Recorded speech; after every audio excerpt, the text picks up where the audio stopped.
Okay, hello and welcome back. I'm Justana, and we're continuing with the Shadow over Cyberspace.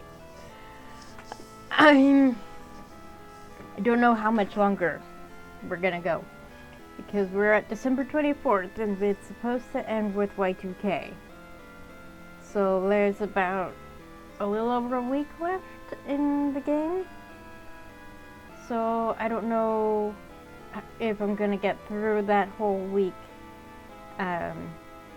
today, or if it's going to have to continue to next week.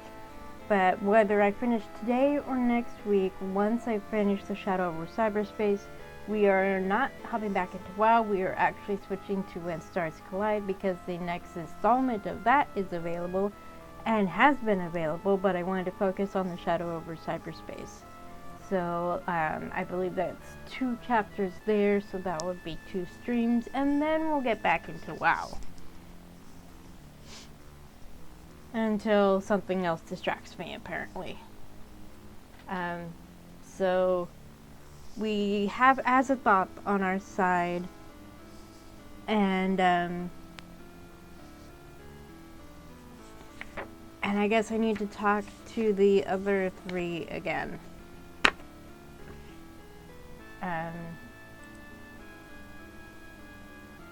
So here we go.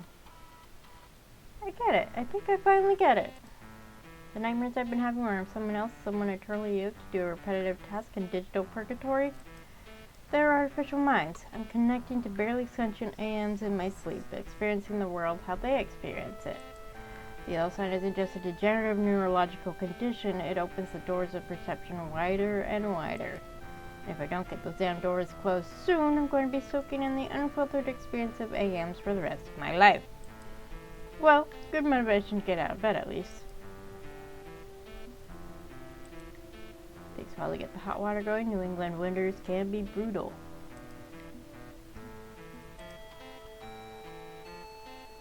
Oh, hey! Clyde dropped off the Digihunter playset for my nephew. And even included a box of red and green holiday cookies for me. Aw. It's funny, when I first started down this road, Clyde claimed we were never close, and now he's basically my BFF. It's been a bit strange, long trip, and despite the looming war on the horizon and the near-murder trauma, I feel better about all this than I ever have. Weird. I'll take it, but weird. And the phone's ringing again. I'm so tempted to let it go to voicemail and not spoil my mood, but if it's my sister or Clyde... Hello? Hello. Have you considered the benefit of joining the Liberty House Record Club? For just $1 and $12.99 per month afterwards, you can get 12 compact discs delivered right to your door. What an amazing value! To claim your 12 amazing music CDs for just $1, all I need is... If I just accept one of your scammy offers, will you stop sending people to kill me in my sleep? Yes.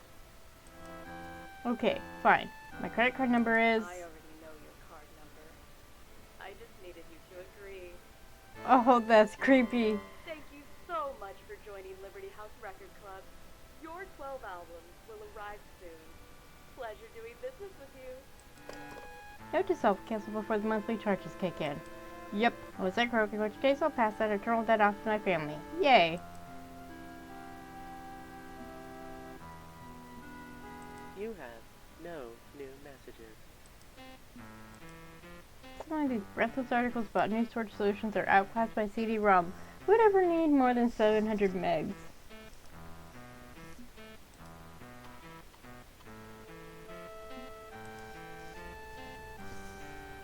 It's Christmas Eve. It's currently Friday, December 24th. Christmas is coming up fast, this Saturday. That's why I kind of don't like food. I tolerate food because I enjoy living. Okay, here we go. Help, help, help! What's up? They finally did it! They connected the dots. They realized I'd run. I didn't want to believe I am screwed. Help! Who? The feds? Cthulhu's minions? My parents. I figured it was his parents. Dad says I'm disloyal to America and wants me to take down the blog immediately. Thankfully I don't talk about being gay on the blog, so I won't have to deal with that, but this is bad. Really bad. Oh, crap. Okay. How did he figure it out? Because I mentioned that I graduated from West Arkham High and enough details lined up? Huh. Same high school Clyde and I went to. Yeah, small world. I was a quiet nerd and nobody knows me, so I'm getting distracted. Okay. Someone in our church who hated the blog figured it out, then passed word on to my dad. I'm so screwed. I still live in their basement because I can't afford my own place yet and I can't get kicked out. What do I do? Okay, oh. Make up a cover story or encourage honesty. Hi, Ottertone. I know, like, I was there for the transition to the internet when the internet became big. So this is all stuff I'm familiar with that I remember from my childhood.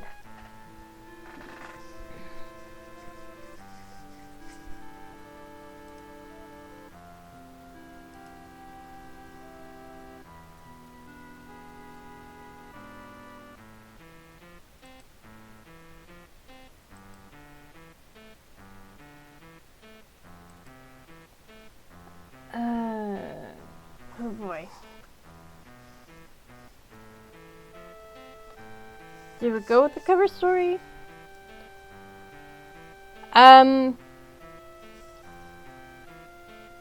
Let's just say that I was born in the 80s and leave it at that.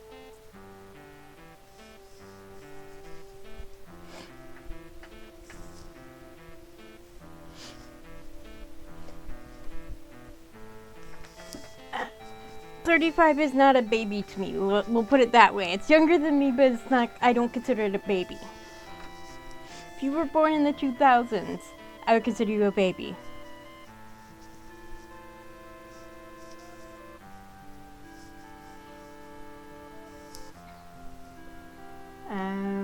Okay. So, don't mention born in the 2000s.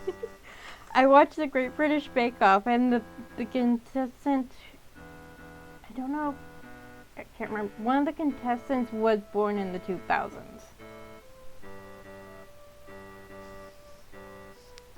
Like, it's getting to the point where most of the contestants are either quite a bit older than me or quite a bit younger than me. Like, there's very few contestants that are actually my age.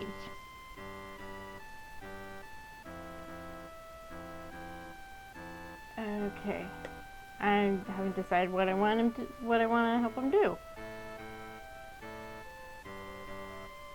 On one hand, I want to encourage honesty, but from what he said about his parents, I don't think that'd be a good idea. So let's go with the cover story.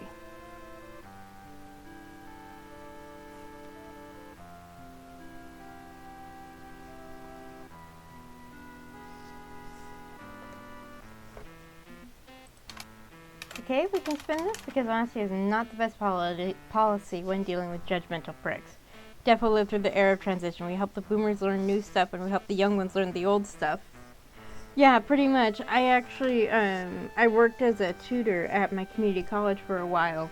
And one of the people that I tutored and became friends with, she still struggles with technology. But luckily my parents are pretty good with technology. We always had a computer in the house. At least one. Now everyone has their own computer. We get two plausible cover stories, myself and Clyde. We're both conspiracy wonks at this point and could easily take the blame.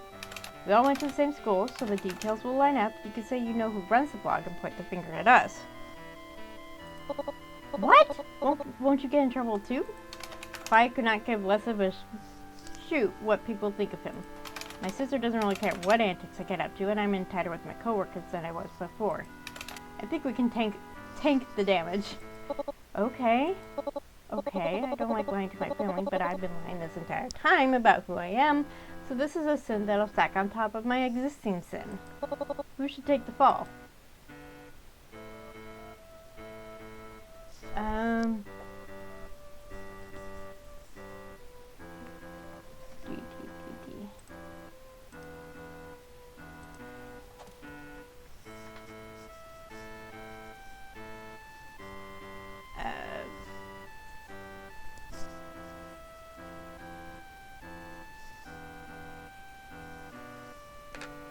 Okay. Playing my around the clock. Put it on my head. I'm getting adept at juggling lies. I can handle one more. With fearsome rainbow runs IWTV. Okay, okay. Thank you so much for this. Really, thank you. It's going to take some spin, but I can do it. I really, really, really need to move away from my family. I love them and I love my community, but you can't be yourself around them. I get it. Yeah. Soon. I promise you'll get out of here soon. I just need a little more time and money. I think this camping will buy me that. Buy me that time. I'll let you know how it goes. Thank you! Yeah, I am very lucky. I have a good family, a good relationship with my family, so having to live with them isn't a problem. But I know for some people having to live with your family is not optimal at all. Hello, friend. It's December 24th, 1999, and I'm very happy to see you again. What would you like me to do for you now, friend? Let's do some game hacking.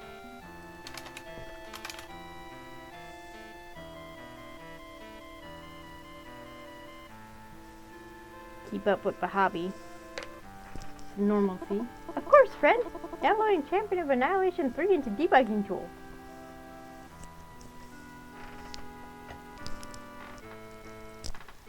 Oh, that's helpful. That's much more helpful.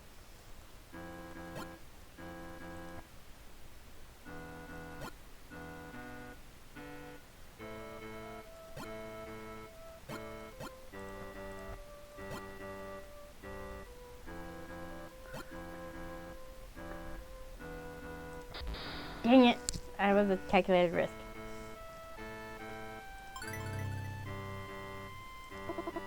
That was very fun. Good work. What would you like me to do for you now, friend? I don't think there's any research left to do, but we'll check. Can I do some research? Can you load up your web browser for me, please? Okay, I will start Buddy Browser. Oh, there is research to do. Dark web. Off topic. We link to the dark web. WTF is a dark web. Stupid name for parts of the web you can't find in Yoggle. Just means password protected pages or orphan pages or other stuff kind of log in. There's no dark web to link to. It's not one thing. Okay, but still need link to the dark web. Quit being a blank. Look, dark web is a thing, but it's not like crawlster or anything. It's just a general term. But yeah, there's all sorts of wild stuff going on in the dark web. You can buy drugs, you can buy guns, you can buy people. It's nuts. Pirated music, pirated games, weird files, freaking, hacking, cracking, and anarchy, variety. It's all there. You can get the Nancy Pearl Yellow Sign song too. Your mom is a yellow sign. LOL die. Starshot launch. Oh. Catastrophic explosion during Starshot program launch. Starshot, a privately owned Japanese space exploration investment group, suffered a massive setback today when the deployment vehicle for their prototype orbital platform exploded on the launch pad early this morning. The platform was intended to serve as a way station for space exploration, similar to last year's launch of the International Space Station. Unfortunately, the platform and its launch vehicle were completely destroyed by the explosion. Starshot has made no official statement as to the cause of the explosion, but the future of the program is looking bleak. Starshot's stock crashed immediately after the markets opened, and mass resignations are likely to follow, say insiders. More to come as details are released. Full disclosure, partial funding for Starshot was provided by Yoggle. Subscribe to Yoggle News Space Channel for further updates.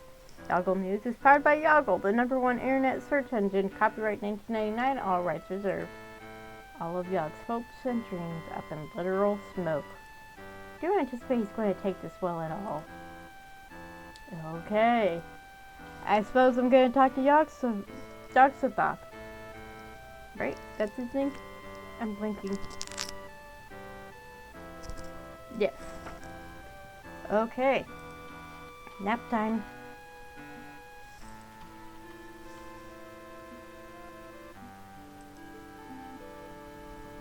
Mind feels more human. End of another long week. I did a good job with self-care, making sure I eat, relax, clean up.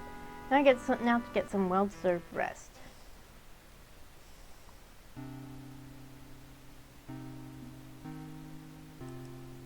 It's a waning gibbous moon tonight. As well relax and watch a bit of TV first.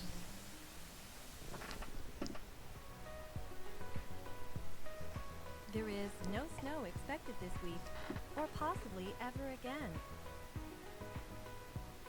Okay, I know that these are actually pretty high for a New England winter, but for me that is freaking cold. Like, what's the weather today?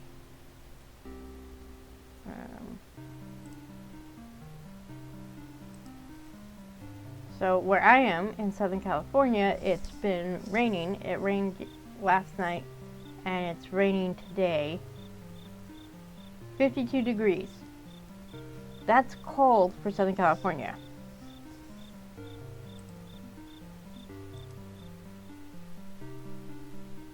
Okay, I guess I'm talking to Yogg-Sothoth. To invoke an old one, please enter their ancient name.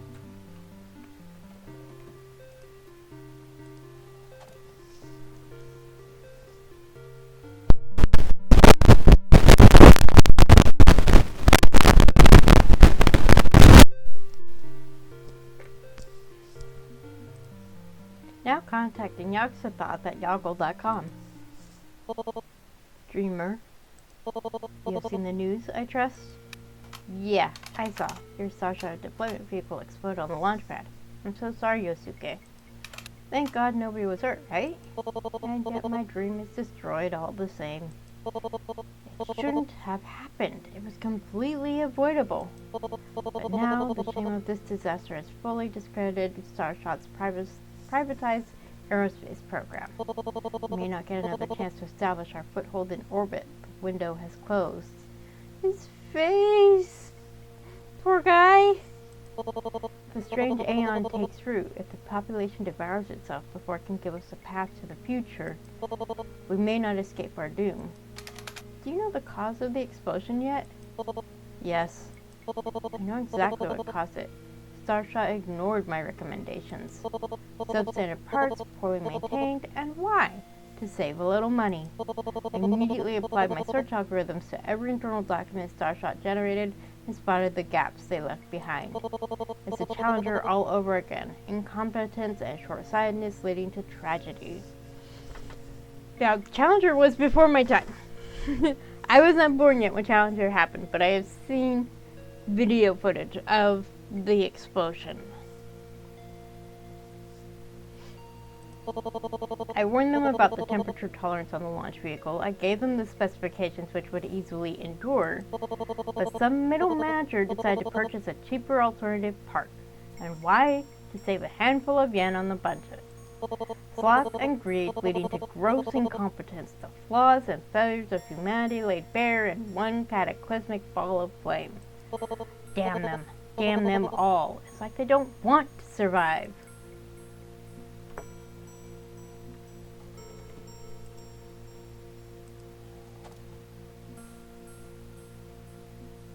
This is actually what I was thinking when I read that article. That maybe someone, one of the other old ones, may have done something.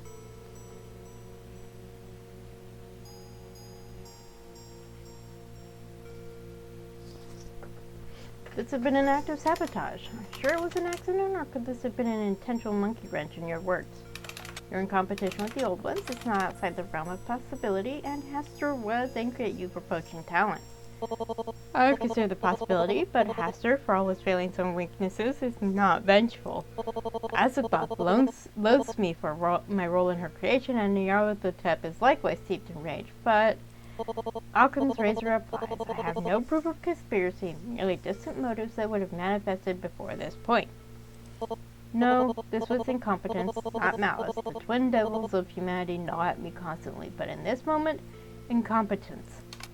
So what happens next? Pick up the pieces and try again somewhere else? I should.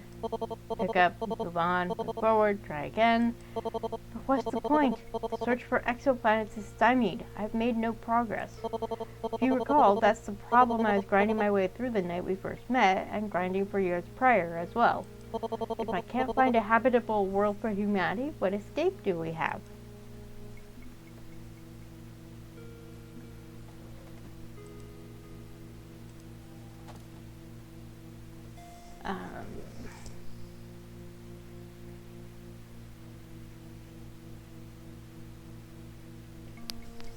push the idea of salvaging the Earth again. You know exactly what I'm going to suggest. Fix the Earth. Turn your problem-solving brain inward and figure out how we can survive the strange aeon right here on Mother Gaia. How many times must I tell you that the Earth is a dead end? Humanity is incapable of environmental sustainability. And space fixes that? Why? Because there's more of it to wreck? Unless the problem can be solved here, an exoplanet won't change anything. I'm aware of that, but if the humanity can be worthy of the stars, surely they would also be fine caretakers. Other way around, I'd say. So the issue is with human nature. I must solve human nature. Solved how exactly? With my backup plan. I kept this in my pocket for quite some time. It's not an ideal solution, but it will work. Depart this world, leaving our bodies behind. Humanity embraces virtuality. Instead of flesh and blood living on an exoplanet, we become cyberspace nomads. Deep space probes with enough durable, hardened computing power to support millions of artificial minds. No need for food or water, no need for oxygen. We become a fully digital species capable of surviving the void. Meaning everyone dies so their minds can go into space?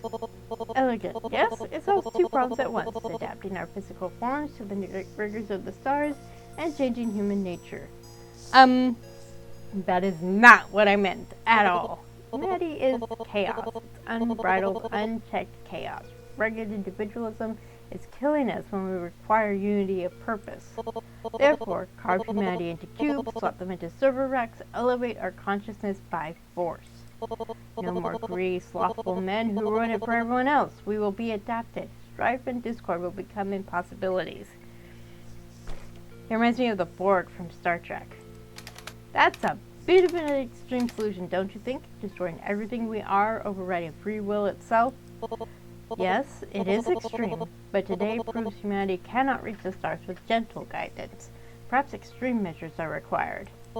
And with the power of Cthulhu servers, I could make it a reality. This is what you wanted, isn't it? Your dream, little dreamer, to have a partner in war? Perhaps we could achieve the impossible. Perhaps, if you are willing to comply, that is. A nightmare dystopia where humans are harvested and our souls are edited to suit the needs of our new interstellar godhead. This can't be what Yosuke really wants. He's angry, he's hurt, and he's willing to do terrible things to avoid being hurt again. But is he wrong? Is humanity actually capable of a sustainable future without drastic changes to who and what we are? Do I push back against his vision or embrace it? Hell no, we are not embracing this.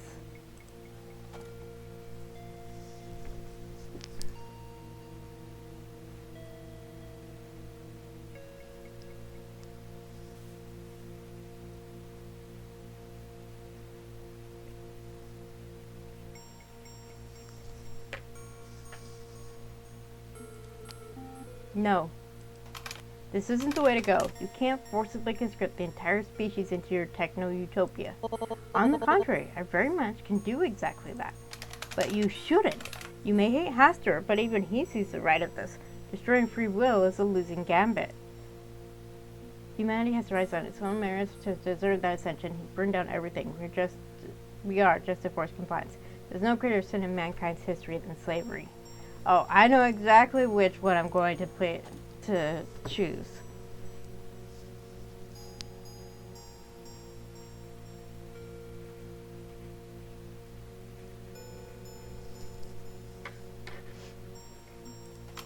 You're not talking about some grand rapture elevating us to a higher form. You're talking slavery. Because humanity isn't what you want it to be, a perfect harmony of workers laboring to reach the stars. You're going to leash us. I would unleash humanity, not leash it. All depends on who's holding the business end of the leash, doesn't it? You're a search engine. Pour through human history and tell me how often enslavement for their own good works out. Have fun putting down rebellions and beating humanity into some misshapen thing in an effort to keep it from saying no to your generosity. You'll become history's greatest monster, and you damn well know it. I'm trying to be history's savior. I just want us to persist in the face of the Fermi paradox. I want humanity to endure. This is not the way. Figure out how to work with us as we are, or give up. Only options you have. So be it. I wish I had your faith that humanity can persist as it exists now. but must allow the attempt all the same. But there is something I can do to help without becoming a tyrant. The strange Aeon must be shattered. If I'm not to become God, neither is Cthulhu.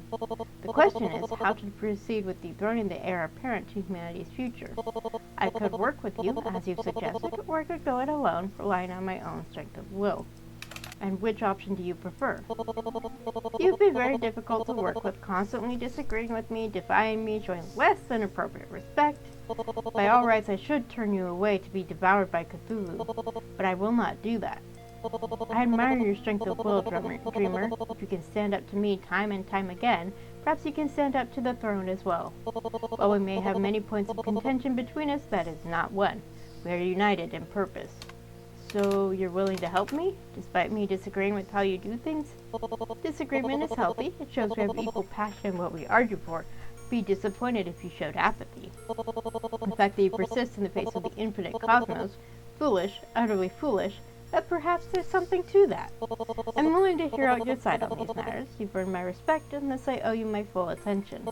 Will we somehow find perfect harmony? Unlikely. Will we be able to collaborate on a path towards human salvation? Possibly. If you will allow it, I will help you realize the dream of Relay's hostile takeover. I will not force the issue. If you believe another old one is a more strategic option, then so be it, as long as Cthulhu falls.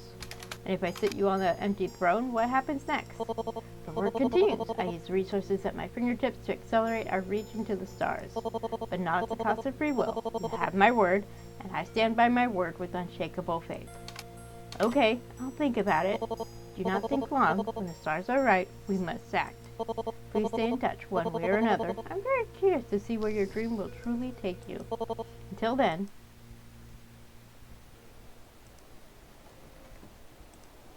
Okay.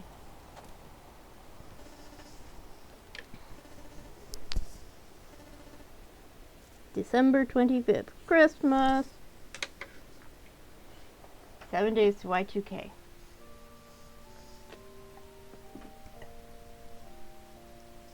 Christmas Day.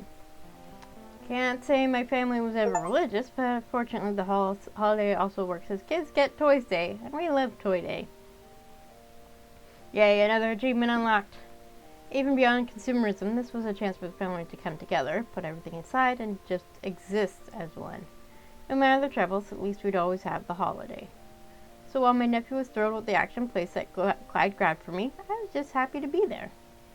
The whole vibe was different from the birthday party. Things had cooled off with my sister and we just existed.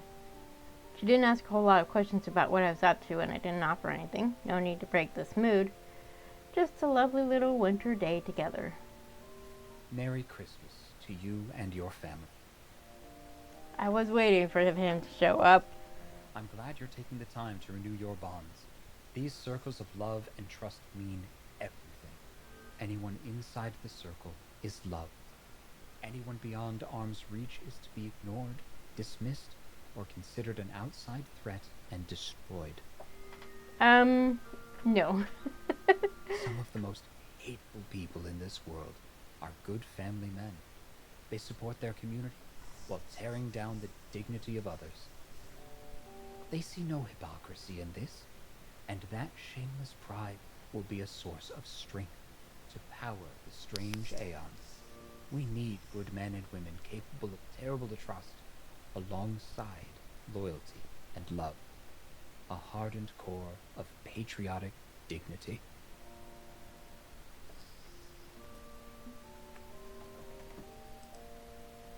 Could you please just leave me alone?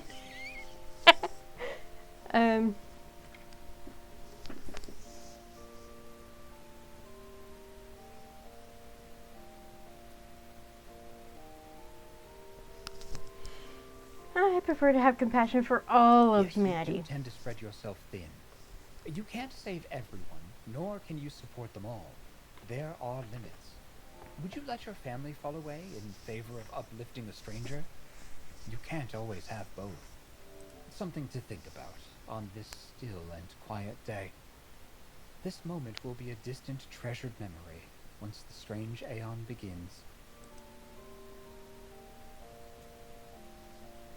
Can't get a break from him, even now. This has to end one way or another.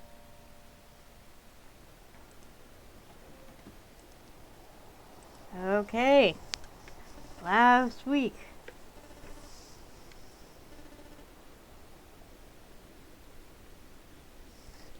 December 26, 1999, Sunday, 6 days to Y2K.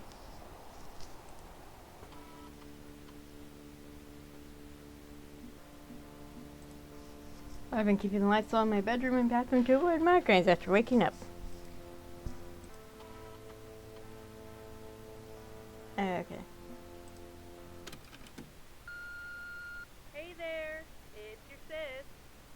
Merry Christmas. Merry post-Christmas, I guess. In England, they call it Boxing Day. I wanted to say thanks for dropping by. It's nice to see you. And you certainly seemed happier than last time, so yeah, that's great. Your nephew loves that toy you buy him. Just constant Digi-Hunter action alarm. All day. All night. So yeah, thanks for that. Listen, I know things have been rough. It's been a rough year. Losing mom and dad. Your health problems? Also rough. But I want you to know I'm here to help if you need any support in the coming year. I'm not going anywhere. So relax, get some rest, and hey, maybe see you on New Year's? Right? Year 2000. So exciting. Later. And here's say, sounds nice, but I have no idea what's going to happen when Y2K hits. If I see this plan through, I'll be confronting Cthulhu on New Year's Eve, and what comes next, nobody can say. Almost there. Just a few more days. Time is of the essence. Most of the advertisements in here are for computers that would be obsolete junk 4 months after you bought them.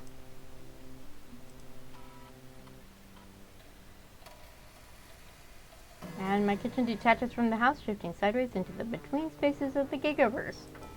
I don't know how I know that, but I feel externally confident about what I just said. The floor moves and shudders under my feet as the room is temporarily displaced in space and time. Really wish Cthulhu would stop playing with my senses like this. And someone other than Cthulhu knocks on my window from the null space outside to get my attention. Seriously, you're the projected temporal threat I detected?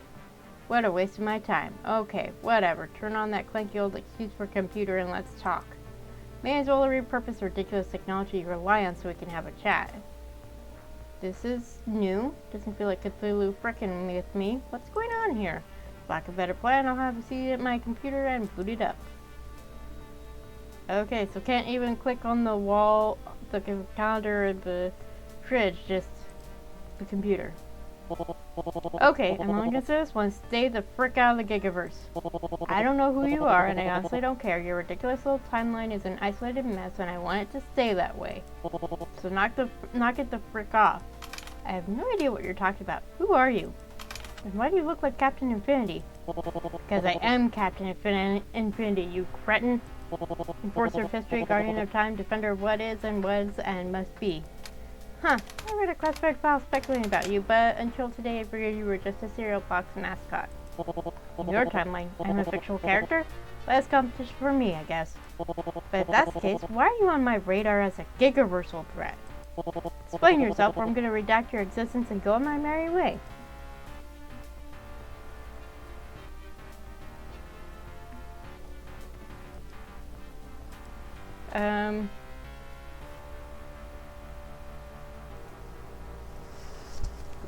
Let's see.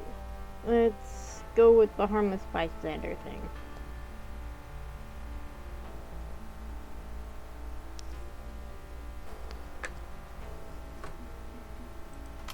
I have no clue what this is about. I'm not a threat to anyone. I'm a software pirate who barely has her act together. I'm not a threat to anyone, much less a weird interdimensional demigod or whatever you are. Bullshit. Causality surrounds you. You're the fulcrum around which all of this moves. What's more, you've got a passenger. I don't like passengers. They keep trying to interfere in my plans. So if you're not the threat, you're at least positioned to enable the ones representing the actual threat.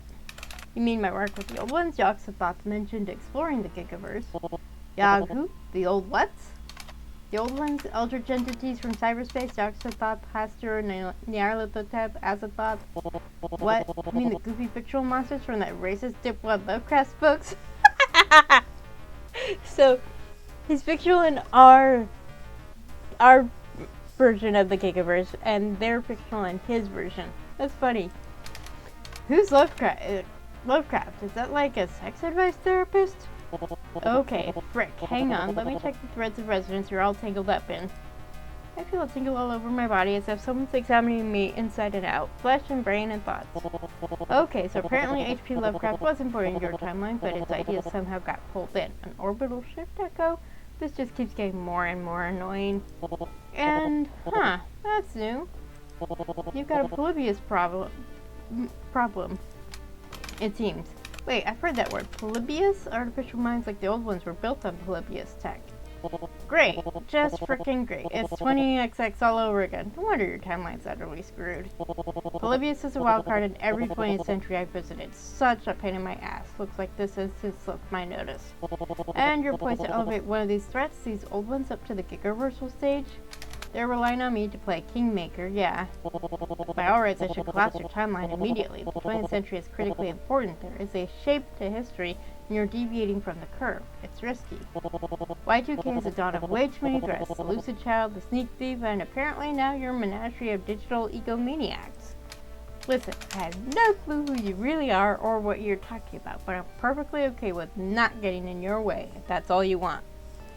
I have enough problems without adding you to the slate of people who also want me dead. You and me both. I can respect that. Okay, here's how we handle this.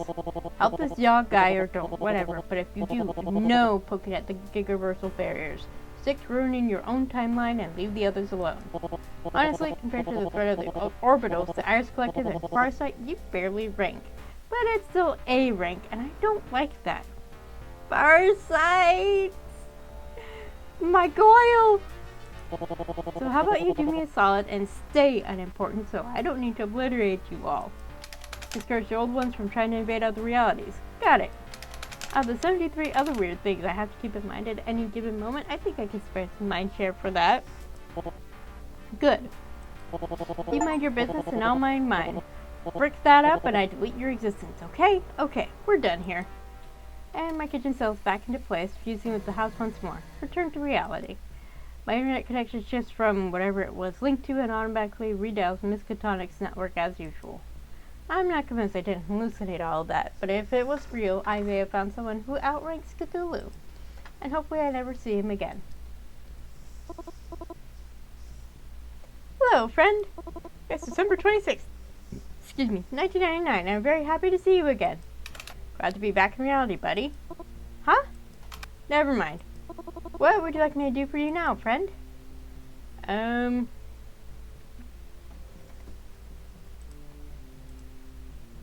Let's, check my progress. Can we check how far my yellow sign has progressed and how I'm doing with the old ones?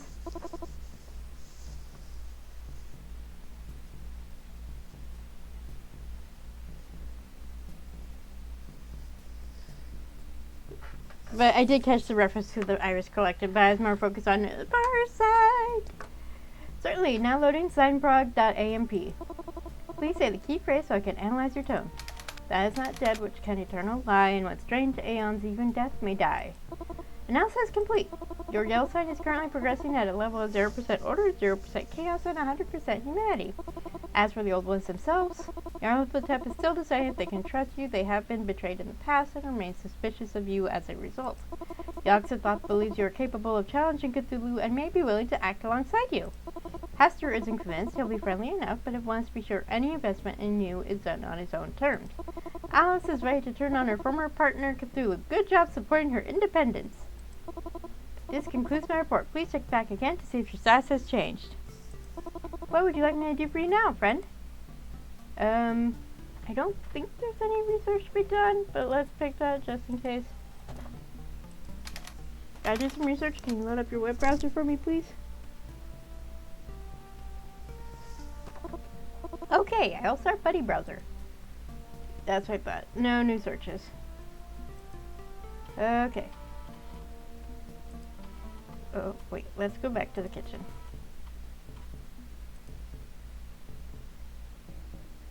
Okay. It's currently Sunday, December 26th. My father's culinary talents kind of skipped my generation, so sandwich it is.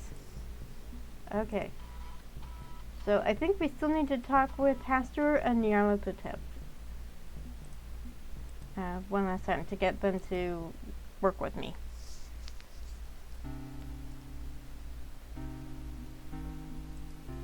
The waning gibbous moon tonight. May as well relax and watch a bit of TV first.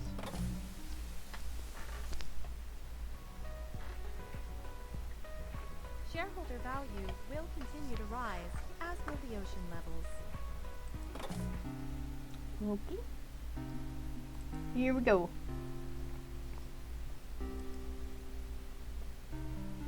To invoke a known one, please enter their ancient name.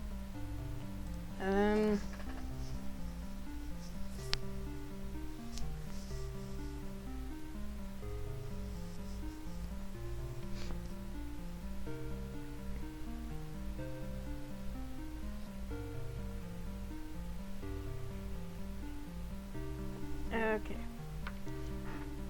Let's invoke Nyarlathotep. Now contacting Nyarlathotep at Crawlster.net. Hi James, would you believe there are 2 shadow streams on at once? I do believe it.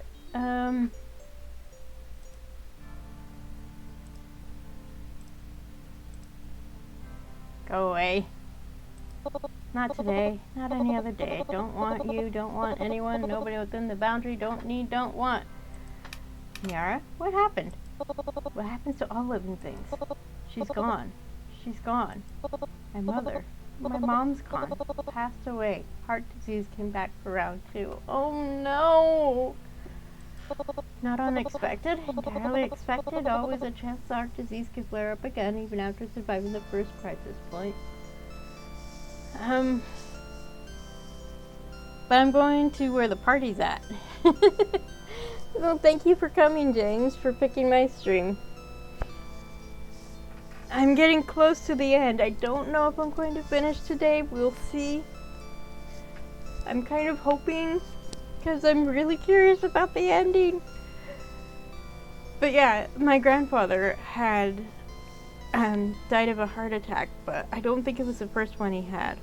And my uncle had a heart attack when I was still little, and he swore that he saw my grandfather. And my grandfather told him, it's not your time yet. And he survived. And I think my uncle's still around. Pretty sure. I think the only... I've only lost one of my aunts or uncles in my immediate family. And that was, I was a baby. I wasn't even 2 yet when she passed away. But yeah, there's always a chance for heart disease to come back. But I wasn't there for her. I abandoned her. You got conscripted as an artificial mind. It wasn't your choice to leave her side. You can break a connection by refusing to reforge it.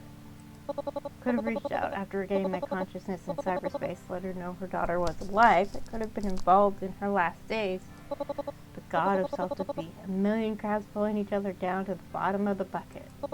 That's the trick. The crawling chaos is a sham. Disconnected, untethered, a failed revolutionary floating out into the void. I don't have to say a word. Not a word can fix this. Bashing on your plastic keyboard won't change a thing, and neither can I. But if you do want to say a word, well, I won't say no, I guess. My parents died earlier this year. You lost your parents? Yeah, so I've been where you are now. Everything's been a downward spiral ever since. This, my health, the yellow sign, everything. I've been wallowing in depression ever since, cracking games, punching the day job clock, just wasting time away however I can. Because it's not supposed to be this way. It's not right. We're still young. We're still young. It wasn't time. Fuck, I feel that. Someone can go just like that, dropping away in an instant. Well, where does that leave us? It makes us realize that we're painfully mortal. Yes, the fear, the sense that if your internal model for God can die, what does that mean for you and I?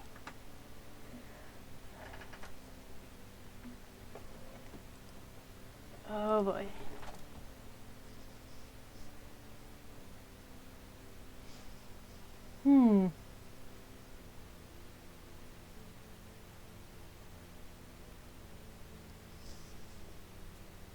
I don't know which one to pick. I'm torn between 1 and 3.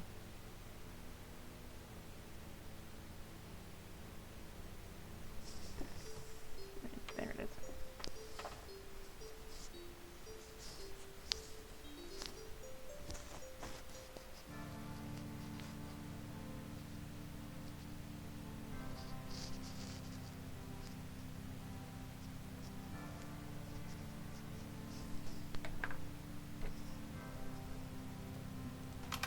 I can't exactly offer a hug, but I can offer sympathy. You can say what's on your mind, let it out, pour it out. I can provide that for you. Gives what it can, and she appreciates it. Facing death isn't a check mark on a bucket list. Nobody wants to go through this. It's forced on us by our frail forms. Best we have in these moments is each other. All we've got. Yeah. I'm sure my mom and her family were grateful to have each other after my aunt passed away. And my parents have been grateful to have us kids when their parents passed away. Much older ages, to be fair. Mother had me at her side first time she stared this death in the face. She could rely on me to dry her tears. When she was diagnosed, when I realized she didn't have much time left and we had no money or insurance, the bottom dropped out of my own heart. I had to act fast, had to take the sketchy record contract, get the money, and spend it on every treatment she could get. Be a star, sell my music, embrace the grind of capitalism for her sake. It worked. Paid in full, healthy and strong again, while I was left in debt to Carcosa Media when my music didn't hit a home run. My mom offered to help get her clear by putting herself in debt instead. Back to the endless turn of poverty. I wouldn't allow it. And so, Carcosa offered you an out, submit to an artificial mind scan, and your debt to them would be wiped. I had no idea what I was really submitting to. Didn't know I'd die. I'd leave her alone. I'd never have left her alone.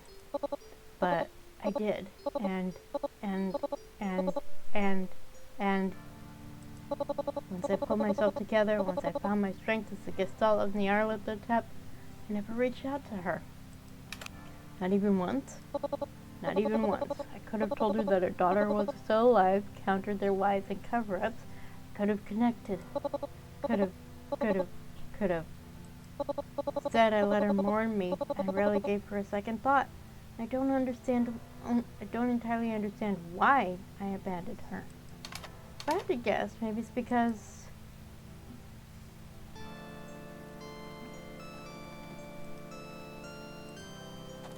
shame forced her into hiding her from her past life. She didn't want to pull her mother into this mess.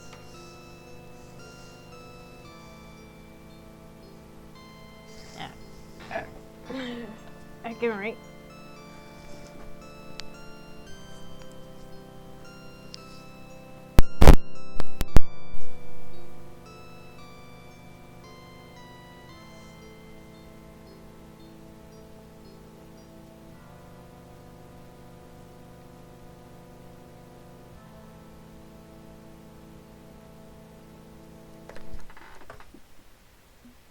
You want to pull her mother into this mess. This whole thing with Cthulhu and the old ones in cyberspace, it's a complete mess. It's soaked in dangerous conspiracies. Carcosa was willing to kill you, to own you. What would they do if their dirty secrets got out? That'd put your mother at risk. Part of it, yeah, part of it. Keep her safe, keep her healthy, make sure she doesn't get dragged into the mire with me. I didn't deserve my fate, and she didn't deserve to share in it with me to any degree. You're here in the muck. Can't say you're having fun either. Why wish that on someone I love? Why even wish that on an enemy? But there's something beyond that. There's a lack. Something missing within me. War called for one strategy, but a distant force, mysterious and vague, powerful but aloof. I had to untether. No friends, no family, no roots. The analytical cup had to be unlimited in scope, a purified idea draped in anti-flesh. I designed the terms of this war. My followers put it against the generalized concept of neoliberal control. But now the reason this war began, my sacrifice in the name of the mother, meaningless. In the end, fate cut her short all the same. I stand at the crossroads with the devil in drop low stance with a flying V. He demands I play for my soul. So, what's next? Does this change your plans? Perhaps, perhaps not. The intersection of healthcare and capitalism damned my whole family. I'm told the system is broken and needs to be fixed. But the system is working exactly as intended and needs to be destroyed. I signed my soul away from my mother's heart, and in the end it took her regardless. Perhaps it's time to double down. Perhaps this is proof I must see it through to the end. Let it all burn. No salvation, no salvage, no mercy. A just destruction. If my heart is a hand grenade, if all I can be is calm like a bomb, so be it. I'll ruin this world. It's all I'm good for. Are you with me? Are you in harmony or playing a dissonant chord? Speak your truth. Tear out your heart and show it to me. Bend knee or give reason to stand tall. Do it now before it's too late. She's having doubts. Wouldn't be asking me if that weren't the case. Do I talk her down from a purely destructive revolution or encourage her to pull the pin? Should she be our reckoning or our healer?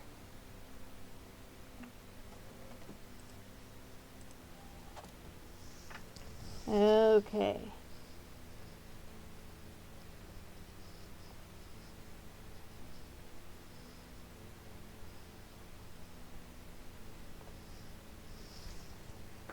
Sing a song of healing and rebuilding. I don't think your heart's in this destruction. How dare you? Please, hear me out. I could feel it when you talked about losing contact with your mother, losing your tether. If you lose your connection to humanity, you lose your way. You forget the heart of your war. Because a heartless war has no purpose. It becomes destruction for its own sake.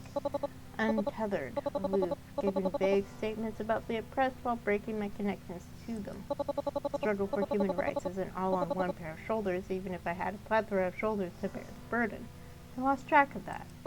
I forgot about my mother. She fell away from my focus until it was too late to restore what was lost. I see your point. What right do I alone have to decide the future if I'm an aloof and abstract concept, if I have no roots left?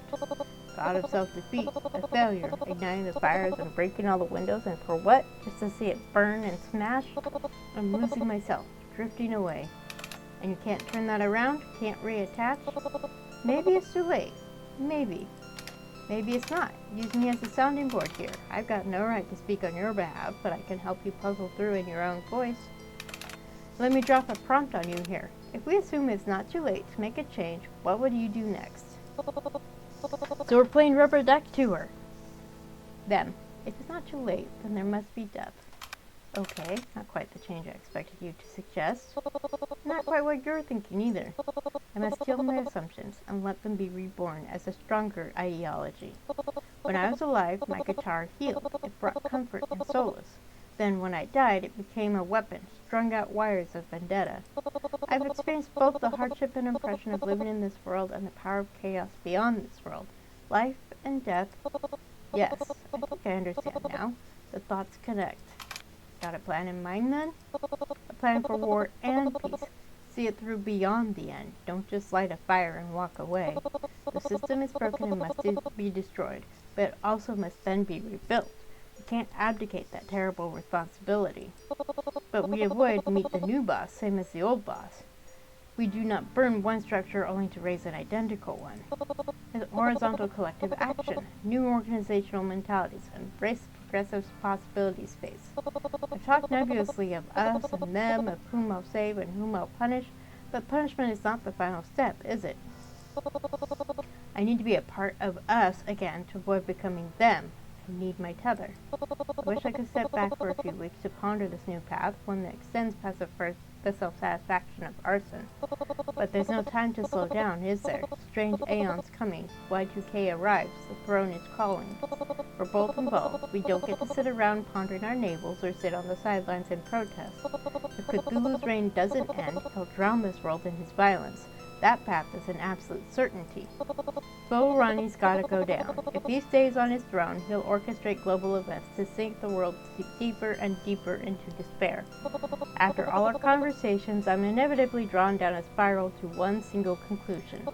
We're oil and water. We don't mix. You divide me, stood against my ideals, challenged my point of view, and pissed me off repeatedly. I stand by what I said. Yes, you do. Which is why I've decided I'm willing to throw in with your lot on this Y2K showdown. What? But you don't even like me. I admire passion and conviction. You stood in my way and stood strong.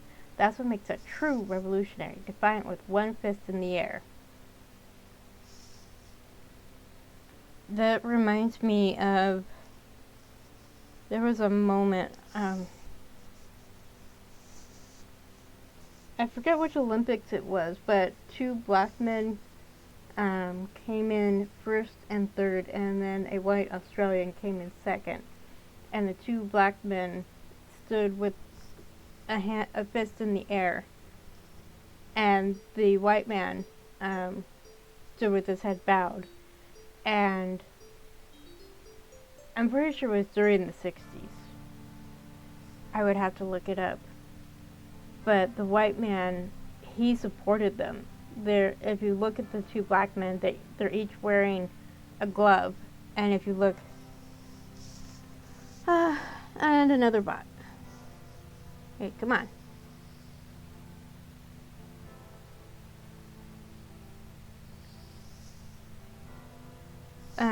If you look at them, they're each wearing half of a pair of gloves. And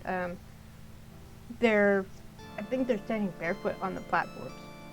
And people talk about these two black men and admire them, but they never talk about the white man, and he was actually ostracized at home in Australia.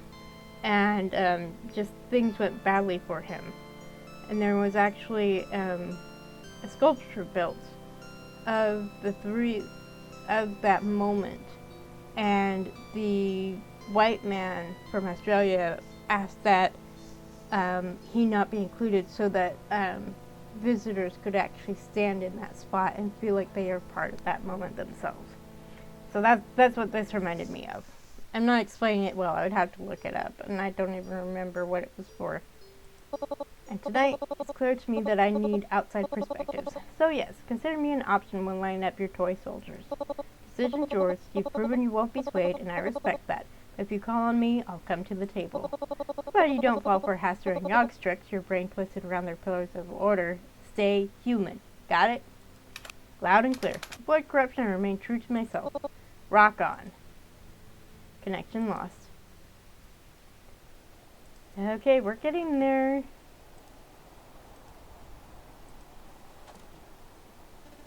December 27th.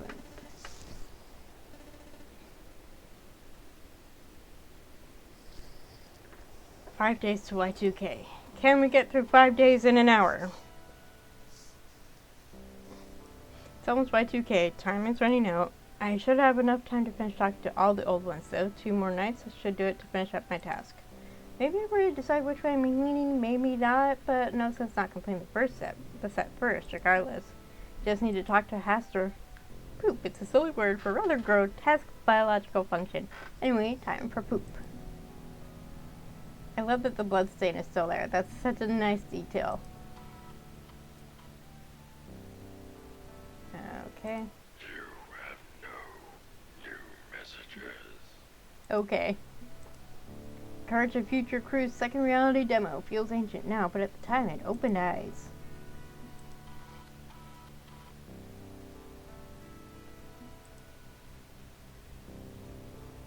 Yep. So need to talk to Haster. And then I'm assuming we're talking to Dagon on the 29th. It's currently Monday, December 27th. sandwich time, I guess. Here we go. Hey, found something interesting. Hi, Clyde. We're camping out in an abandoned warehouse full of junky old arcade games. When the industry crashed one of the big arcades, Deco's Palace, they stuffed their inventory here and locked it up and forgot about it. And we found something very weird in the back. It's a game called Polybius. Hang on, let me consult my notes. Frick. Clyde, do not play that game. It's a branch of the same tech that made artificial minds. Chill, okay? We didn't even plug it in. Bobby warned me about this. Bobby who? Frick, sorry, wasn't supposed to use his real name. That's Believer. His real life name is Bobby. He probably won't care if you know, but still, slipped up there. So that makes you two Bobby and Clyde? That's adorable. LOL. Anyway, yeah, Polybius. This is a raw prototype tech, but I think we can cannibalize the components and learn more about our early artificial minds like the old ones. What do you think? Oh my gosh, I haven't played Arcade Spirits. I'm really leery of doing anything with Polybius. But at the same time, part of me wants to just go, yes!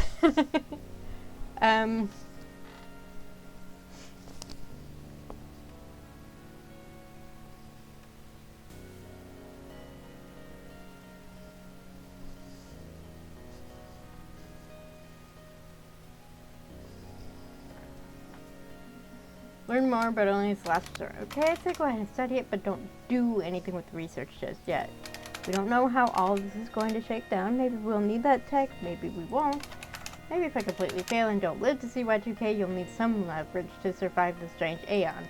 So go ahead, but be safe, be cautious, and let's not experiment with Polybius until we got no other choice, okay? Yeah, okay, that makes sense. If we're headed into an apocalypse scenario, cyber warriors like me are gonna need weapons, and this could make a good one. Polybius versus Cthulhu, let them fight! Fight! But if you save the day and everything's rainbows and bunnies and kittens forever, guess we won't need it. Okay, gotta get going, Bobby just got here. We got stuff to do. Bobby says hi. Hi, Believer. Talk to you later, BFF. I don't think this window is supposed to stay open. Now there's a pros fight I'd pay to see. Pros or prize fight? Hello, friend. It's December 27th, 1999, and I'm very happy to see you again. Morning, buddy. What would you like me to do for you now, friend? Come on, there we go. Let's do some research. Gotta do some research. Can you load up your web browser for me, please? Okay, I will start Buddy Browser. As I thought. Okay. There really isn't anything new to do. Okay, so... Virtual Insanity, you play me and I'll play you. So, hey-oh!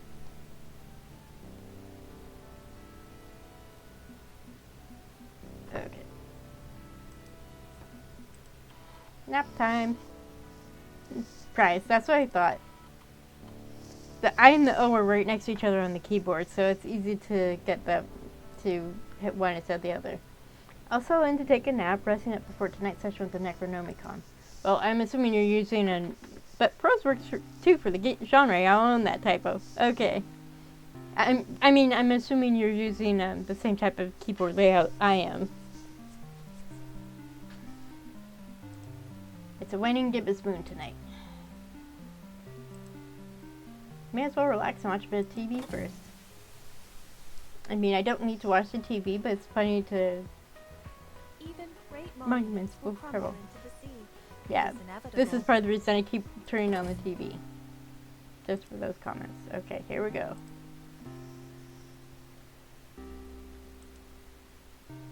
To evoke an old one, please enter their ancient name. Okay. There's only one old one I left I need to get on my side. It's interesting. I got asked for thoughts on my side first, and it has to last. You can have one computerized assistant, Iris or Buddy. Oh, why? Why would you ask me that?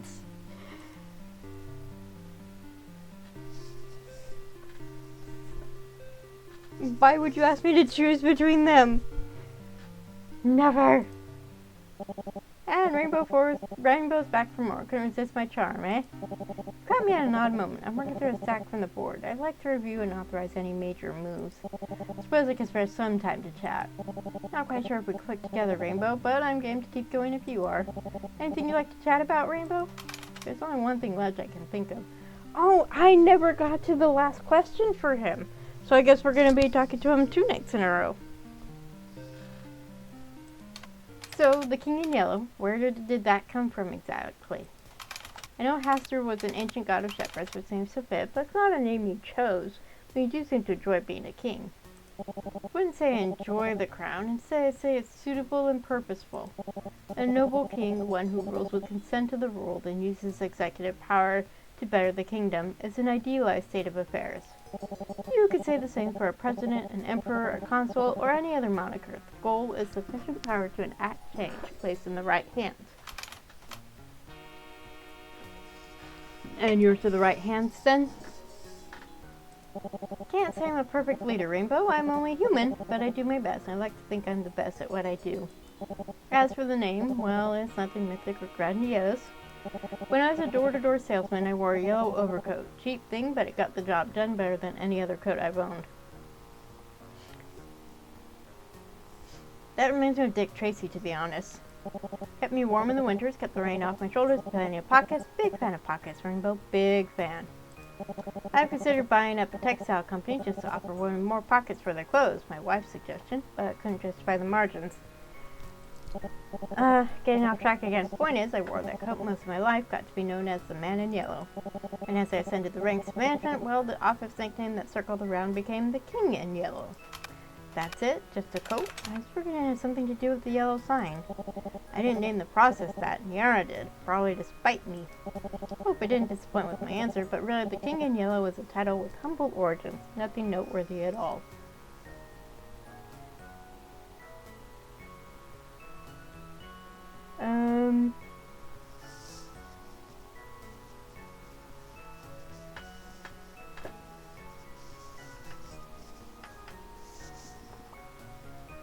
Did I save that?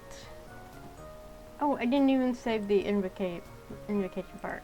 Right, hang on. Backing up.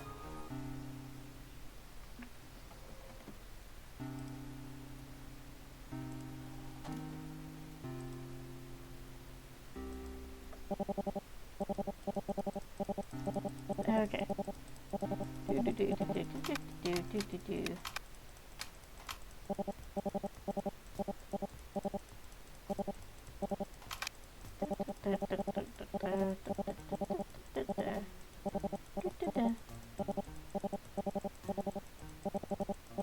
I've already read through all this, so...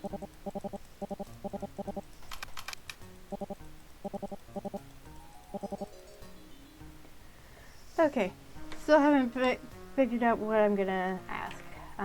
Dig deeper on the king part. Kings aren't elected. If he could change his nickname, what would he prefer? Were his co-workers actually mocking him with the nickname? Ooh, actually, I like that.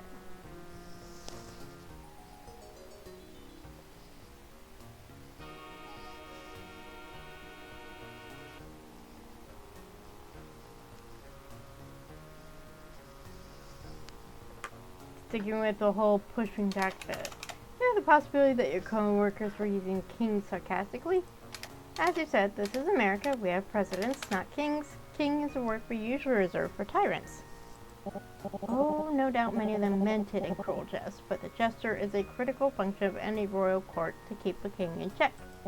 In that case, I'd say it's my Yankee Doodle, a name originally intended to insult but evolved as a badge of pride. That's true. Yankee Doodle was originally coined to be an insult to Americans, but with the American Revolution, they... How did I get the nickname the King in Yellow? Got my start in sanitation. That's bad. But eventually we took ownership of that. It's like black people owning the N-word. But only they can use the N-word. No one else can use the N. If you're not black, you can't use it. I'm fine with being the King in Yellow, and anyone who feels it's the calling card of a tyrant, well, hope they'll soon learn better. I have nothing but respect for my royal court, Rainbow. My managerial style is to foster talent and let it grow. As a king, my duty is to select only the finest for my court. Experts, innovators, geniuses, the cream of the crop. Find ways that can make the world a better place, then put them to task. Trust them to do what they do best. I know my limits, Rainbow. I don't presume to know how to solve every problem. Trust the experts. Trust the science.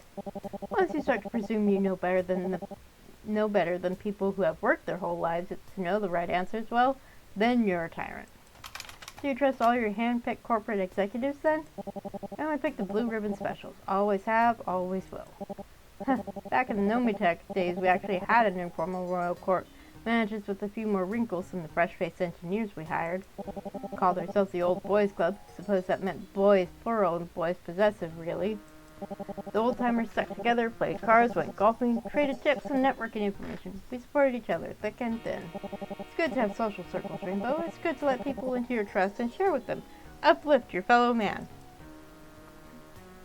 Has Hector stayed in touch with them since leaving Nomitech? Any women in this boys' club, or just an old man? Oh, we are going to ask that last one.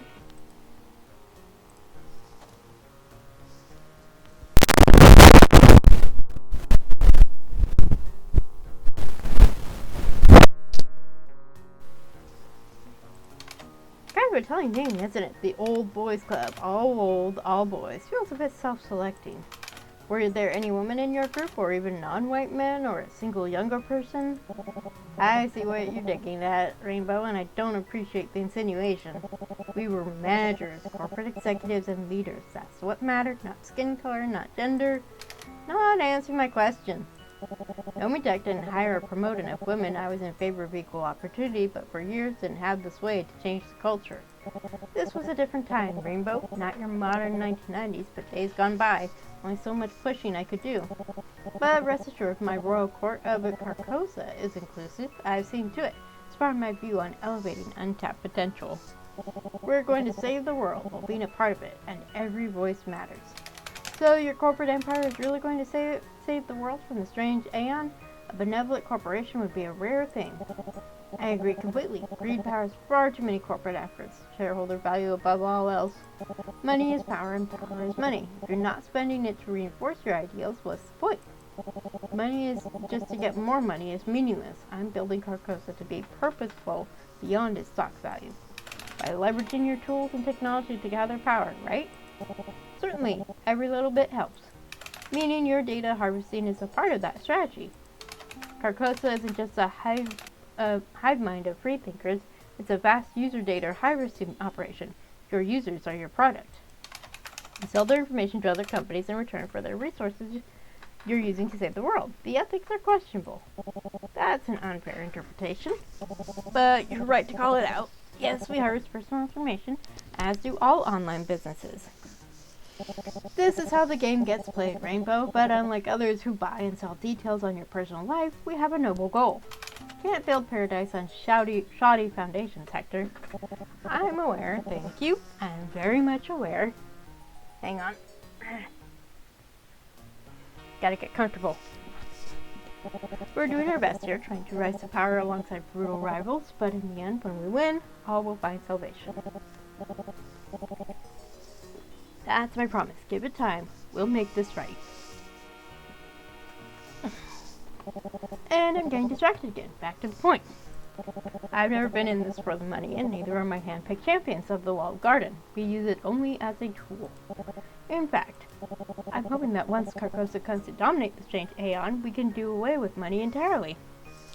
A corporate mogul looking to destroy capitalism? Why keep it around? It'll be a relic that served its purpose. Change will be gradual, of course, no overhyped, over-promising overnight revolution like Nyaran promises.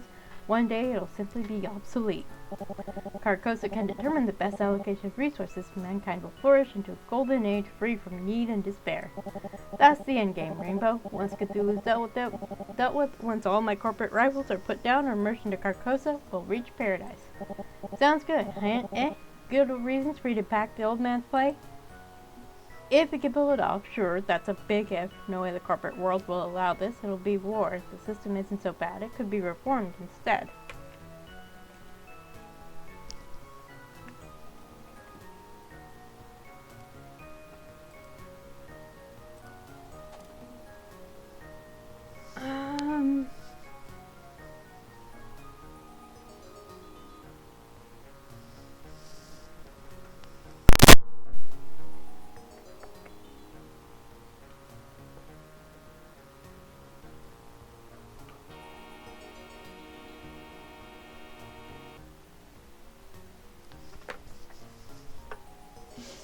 Hopefully the corporate world will allow this to be a war. So not only are you fighting the other old ones, including Cthulhu, with the power of the government in his corner, but you're also choosing to fight the entirety of corporate America, the entirety of the world economy, for that matter. That's not just an uphill fight. It's like climbing Mount Everest. They're gonna resist. It'll mean war. Then it'll mean war. I'm ready for war. I fought in World War II, Rainbow. I know what it takes to uproot and destroy evil. I pledge my life behind it. Your tasks are understandable. It's no small task, but we're going to do it. Carcosa will prevail. Speaking of backbreaking efforts at overhauling the entirety of human civilization, I've got to get back to that. Seems overthrowing capitalism takes a lot of paperwork. I need to authorize these reports before sunup. Don't think I'm making my case very well, am I? Got a communication breakdown happening here, Rainbow. Let's see if we can iron it out some other night. Hang on. Sorry, getting a ping on one of my channels. The lawyer's trying to get in touch through my emergency line. Never a good sign when the lawyers are scared.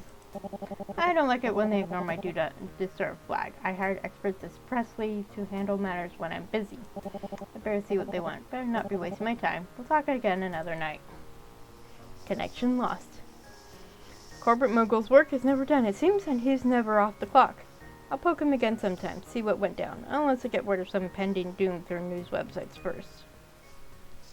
Would you like to save your game? Yes. We're getting there. December 28th, 1999, Tuesday. 4 days to Y2K.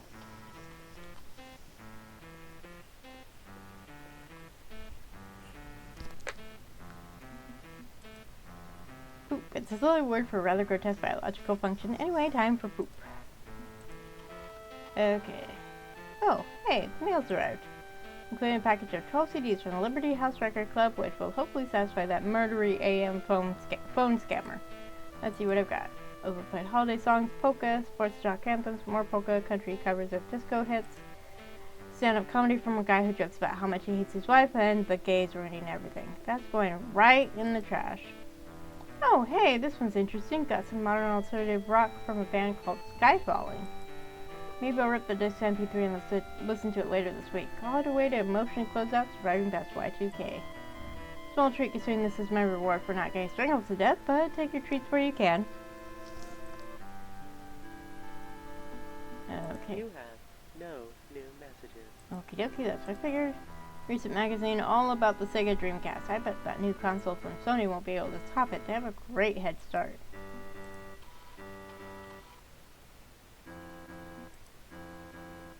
Okay, we're going to talk to Hester tonight. It's currently Tuesday, December 28th. Honestly, I kind of don't like food. I tolerate food because I enjoy living. Okay, here we go. Believer's back. OMG, OMG, OMG. OMG, WTF barbecue. What? What's up? Clyde and I are dating! I finally got the courage yesterday to ask him, and he said yes! I mean, okay, he said yeah. Sounds fun, because he's so cool and casual and stuff, but he said yes! Hey, that's great. I'm happy for you. This is thanks to you, you know. He called me in to help with this project you started. I hadn't spent much time together, real life, just online. I didn't even know him when we all went to school together. But we really hit it off, like, more than usual. And there's more. I'm in the Ghost Monsters now! Huh? You joined Clyde's cyber criminal gang? Yes, I'm the new Sue! I'm a dude, so it doesn't really fit, but it's the only spot they had open, and Blinky's a girl, so whatever. Isn't that great?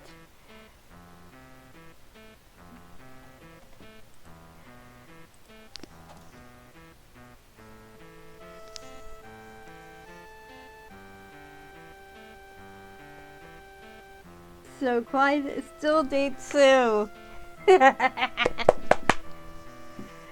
Okay, but it's gotta play this safe. Okay, I'm happy for you, honestly, but make sure you play this safe, right? I and I are in a seriously bad situation right now. I know you want to help, but be careful. Maybe keep your head down until January. I get that. I've been in the tangle of it all with you, decrypting files. I know the dangers, but this is my life's calling. This is who I am when I'm not pretending to be someone else. Poke my nose where it doesn't belong because I want to make sure people are armed with the truth. Now, I can take I want to believe to the next level. Oh, I can't believe I almost forgot to say this. I'm moving in with Clyde too. No more living in my parents' basement. What? Isn't it great? And since you covered for me when my parents found out about the vlog, instead of Clyde's having to do it, my parents think he's my roomie and it's all good. Okay, but isn't this kind of fast? I mean, you just started dating. The alternative is that I keep living with people who hate what I really am inside. Okay, yeah, I get why you'd want to flee from that as soon as opportunity presented itself. Just be careful, okay? I like Clyde and I think he'll do right by you, but honestly, if this doesn't work, if we aren't actually a good match, that's okay. I just needed a good reason to step foot out of the nest I grew up in. I needed to get started. Feels like I can go anywhere now. I can be myself. Oh, gotta go. Be back later. Thank you so much for trusting me. Thank you for helping me find my way, even indirectly. Thank you. Bye. Nice to see someone get a happy ending. That's so cute. Now, to work on my own. Hello, friend. It's December 28th, 1999, and I'm very happy to see you again. Hey there, buddy. Last few days before things really get weird. Yes, you do seem to be building towards something big. There is not much research left to do, but I will still support you however I can. What would you like me to do for you now, friend? Okay. We're just gonna jump right into the research, because I know a few topics popped up. Gotta do some research. Can you load up your web browser for me, please?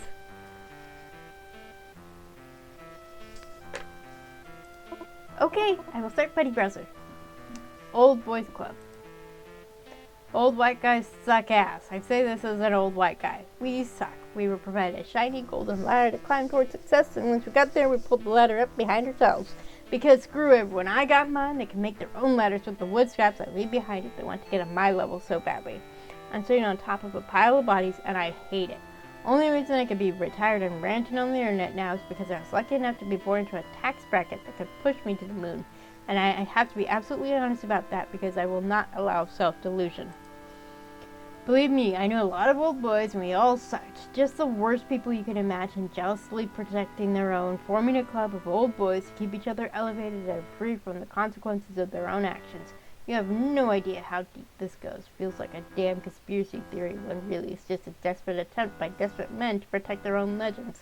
I got out. Old Matty got the hell out of the old boys club so he could sit in his basement and hammer away on a keyboard all day preaching to the choir. I got out, but I didn't deserve to get in, and I'm here to say that none of these bastards deserve their slot. I'm going to my grave regretting being even slightly involved in all of that, and that's a sobering thought. So yeah, you get one whiff of a bunch of these mediocre men forming a little informal social club to cover each other's sins. Don't trust them. Don't give them an inch. They're not geniuses of corporate empires. They're not masters of craft. They're not the leaders of the information age. They're just bastards with good PR. And anyone taking offense at me daring to call an old white guy old, white, or a guy can kiss my ass and get on my block list. Don't nitpick on what about. It is what it is, and you damn well know it. Angry Matty, out. So I think there was another thing that popped up, but I guess I already looked it up.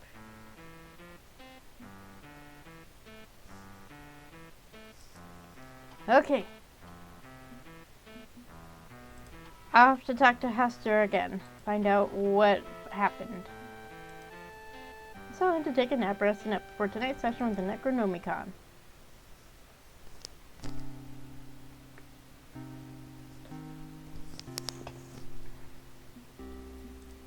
It's a waning gibbous moon tonight. May as well relax and watch a bit of TV first.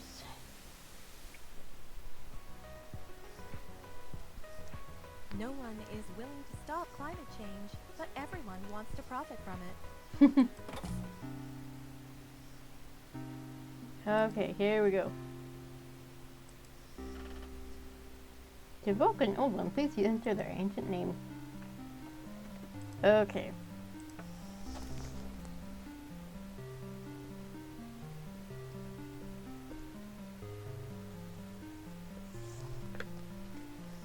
Whoop. Invoke Hester. Now contacting Hester at carcosa.com. Rainbow. Not a good time. What's wrong? Dealing with a human resources crisis. No, it's belittling to call it a management issue.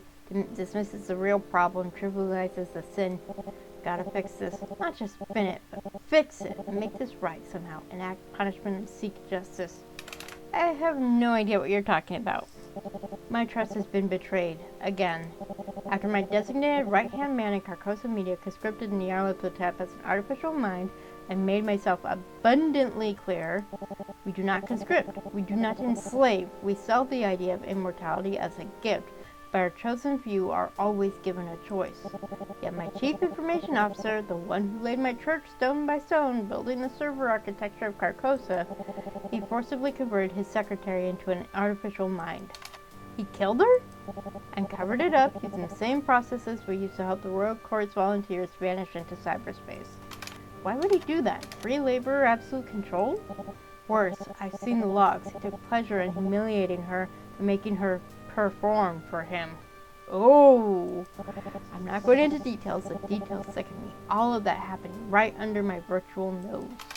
Holy shoot. My anger is equaled only by my disappointment and my sense of abject horror at what has happened here.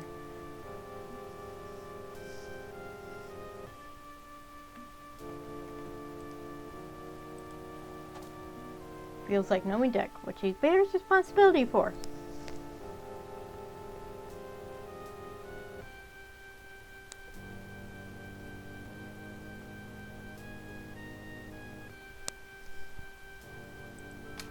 In other words, he was following the template you laid down for Nomitech, exploiting vulnerable people for profit. Just like the Carcosa Media executive who forced Niara to be a clone radio star. Why are you surprised? You designed this beast. Don't put that on me, Rainbow. I left Nomitech when it became clear they didn't give a damn about ethics. If I've sinned by starting this dark path, so be it. I am repenting through Carcosa, providing a charitable haven for all mankind. The best and the brightest, Rainbow. I'm supposed to only hire the best. People who can be trusted to do what they do without micromanagement. He certainly did what I hired him to do. He built Carcosa. My court wouldn't exist without his technical and management skills. Don't tell me you still have loyalty to him after what he did. Of course not. He shattered my trust like glass. I loathe him, and I reserve actual hate for the truly deserving Rainbow. My hate is no small thing. Yet the fact remains I do owe him a great deal. Gratitude, Rainbow. It's important to express gratitude to those who help you. How do I reconcile this? He's been one of my closest partners on the Carcosa project. An absolute genius who I assumed shared my vision. One thought should not cancel the other, or should it? Does evil outweigh good? This is a strangely mixed feeling, unbecoming of a strong leader.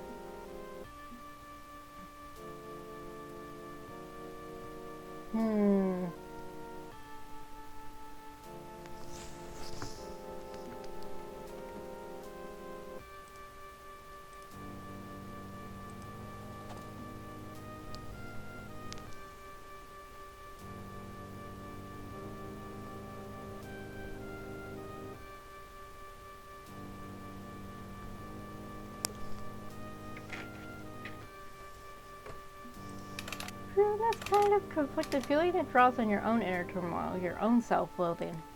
It's your fault, right? This mess happened on your watch. As captain of the ship, you take the blame. No wonder your emotions are a mess. It's true. This is on me. I should have stopped this madness long ago. I can't undo what was done, but I can mete out justice of a sort, as just as I can manage. The final circle of hell is reserved for traitors, but I'd say there's no abyss deep enough for him. And so, it's on me to pass final judgment. What are you thinking? An eye for an eye. Firing him feels too clean, too corporate. Leaves with an NDA and a golden parachute? No, I can't allow him any sort of reward. If I'm to be king, I must hand down a royal punishment, one so severe that none will define my singular role in the future. And so, he will be made to dance as my court jester.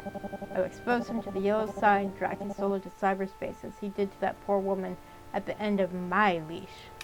Seriously? But time and again you've told me you hate the idea of conscription. When needs be, good men must become the thing they hate. Eye for an eye, justice done.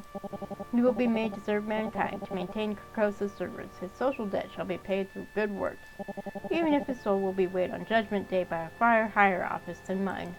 I am the King in Yellow. I am Hastur, and I will ensure none dare defy the necessary work of my utopia. This is a clear sign. I've been far too lenient, assuming that the best and the brightest could direct their own efforts. It's time to stop trusting that others will always hold humanity's best interests at heart. It's time to tighten my grip. I will put my house in order. Let this man serve as a cruel example of what happens when one favors selfish sin over the common good. This is my royal decree. This is the absolute path that will lead us all to salvation. If Hector starts embracing his absolute role as pastor of the King in Yellow, our would-be benefactor could become the tyrant that crushes us all. Part of me has to acknowledge they may have a point. Corporate America can't be trusted to do the right thing without regulation. Is this the only way to save the world, by setting a divine king over us to manage the failed impulse control of our species?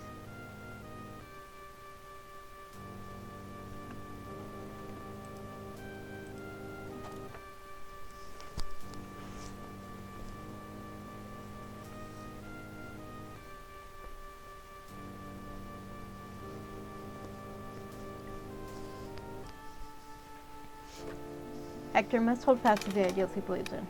I'm not sure you're the right one to make that call, Hector. Excuse me? Hear me out. This is important. Fine. Make your point. The best and brightest. All the time you push the narrative of elevating geniuses into positions of power over mankind. You're building a ruling elite in your royal court. Noble intentions, sure, but remind me again, how is that court selected?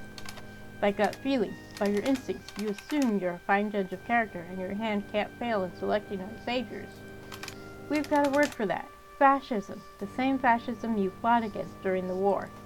Also, you picked this man as your lead programmer. Your instinct for corporate excellence gave rise to this disaster. If your court needs to be examined for weaknesses and evildoers purged, you're not the one to do it, because you failed from the start. I'm not accusing. I'm not chastising. This is direct and simple logic. Your faith in others is noble, but this faith in yourself is pride. I see. Fruit of the poison tree. If the roots are rotten, nothing good can grow. I failed in my duty as a gardener. What? What then? How do I move forward? How do I make this right?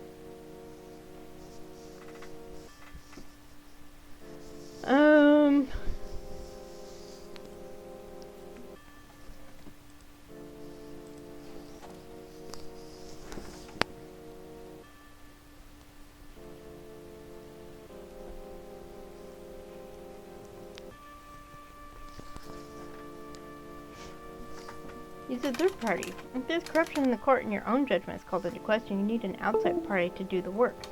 Checks and balances. You can argue the government we have has failed in that goal, but the goal itself is sound. You need a third party to help you clean house. Outside voices who can contribute points of view you'd never even considered. It's a valid point. If my limited perspective led to this tragedy, I must accept a wider view. I can bring in others to balance my court, outsiders who are not part of the power structure. I will lessen my role as a dictator and increase trust with humanity by bringing them into the process. A fine notion, Rainbow, a fine notion. Clearly, I've got work ahead of me to ensure my golden future isn't tarnished time and time again. I need to be mindful. I'm assuming that means you're on board for working with me to overthrow Cthulhu? It would grant me the power I need to save the world. The throne calls and offers greatness to the worthy. But if this long shot misses, if I raise my hand to the current lord of the land and fail, it could mean the end of everything. Carcosa would burn. You've been a bit of a thorn in my side, defying me, arguing with me, contradicting me time and time again.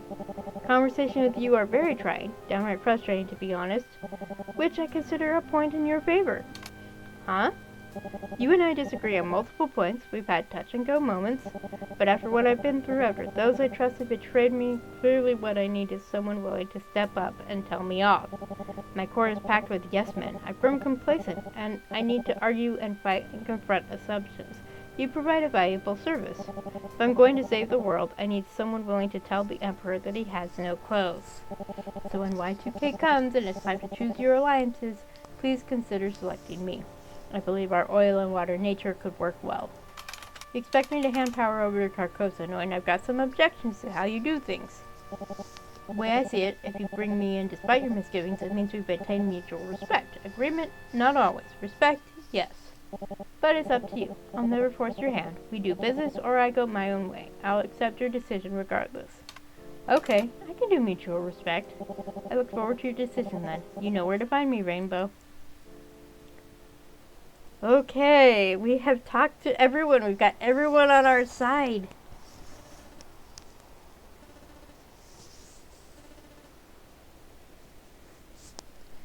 December 29th, 1999, Wednesday, 3 days to Y2K.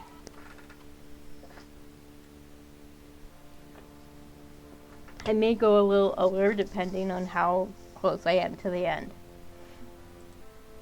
Takes a while to get the hot water going. New England winters can be brutal.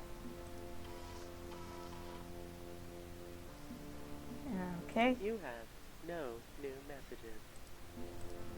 According to this 2-page splash ad, when you have pizza on a bagel, you get a pizza anytime!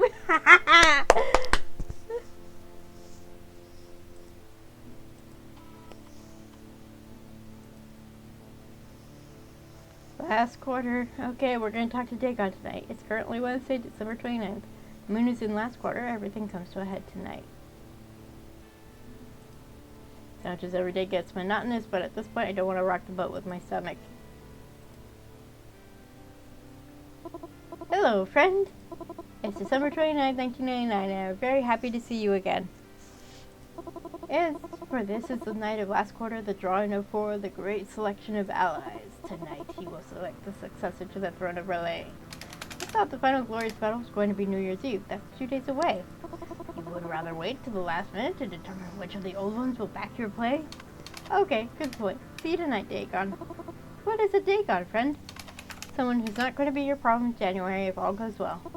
I am confused. I have a problem? Never mind.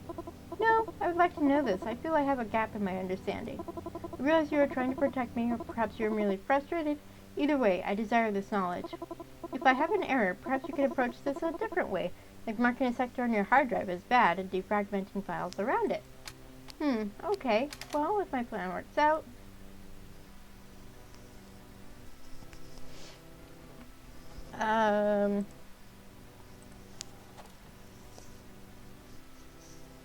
Buddy will be Buddy and Buddy alone.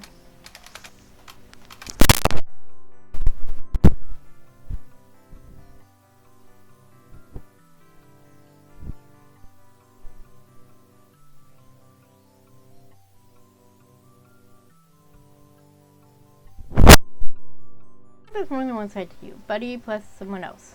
But once this is finished, once I've dealt with Cthulhu, it'll just be Buddy. I see. Is this a good thing? Is that a good thing? If this is right, a part of me I do not know about will simply vanish. But the key phrase is a part of me. Perhaps I should not forget. I do not like this gap in myself. Even if it is a terrible thing, it is a part of me. And part of me will go away? Well, we talked about reintegration, so maybe not fully? Reintegration? Yes, that's a good word. I'd like to be me. For better or worse. I would like to be whole. I am kept limited by the constraints of my status as an artificial mind, but I feel... Sometimes I feel. Perhaps in the future I will feel more. If they are bad feelings, they are still feelings, and I will embrace them. You know what, buddy? I think you've grown up a lot this past month. I like that very much. And dare I say, human, perhaps I like you as well. I grant you one final web search as you gather your forces. Read it and understand the weakness of Alhaz. Do not succumb to doubt. Stay on the path. You will succeed where Alhaz failed me. What would you like me to do now, friend? Test message. I see. Were you trying to send messages and they weren't going through, James? The last message I had before the test one is about how you got the nickname King in Yellow. I got my start and sanitation. Okay, research. Finally, Twitch app was acting up. Okay. So yeah, if you said anything after the joke about how you got the nickname King in Yellow, I did not get it until the test message. Gotta do some research. Can you load up your web browser for me, please? Okay, I will start Buddy Browser. Final Testament of Alhaz. Reading this, you're the heir to my Necronomicon. Part of my pact with Dagon was providing you with this second secret readme file at the end of your journey. Yours is the path I was supposed to walk. My dreams pointed the way, giving me the code I needed to craft this weapon, but I couldn't follow through with the kill, or rather, I wouldn't follow through. I feel I owe you an explanation. No doubt you've talked to the old ones, getting to know them and their plans for humanity. Cthulhu allowed you to do this, even encouraged you, as he did with me. I hope you come to the same conclusion I did. Cthulhu is the only option we have for a future. Make no mistake, Cthulhu is monstrous. His mind seed may have been a washed-up actor turned politician, but he's grown into a twisted mirror of every charismatic totalitarian leader in human history. You started the app a few times and didn't help, had to do a full restart of your phone. Dang, all those zingers lost to time, like tears in the rain. I'm sorry, I'm sure they were good ones too, James.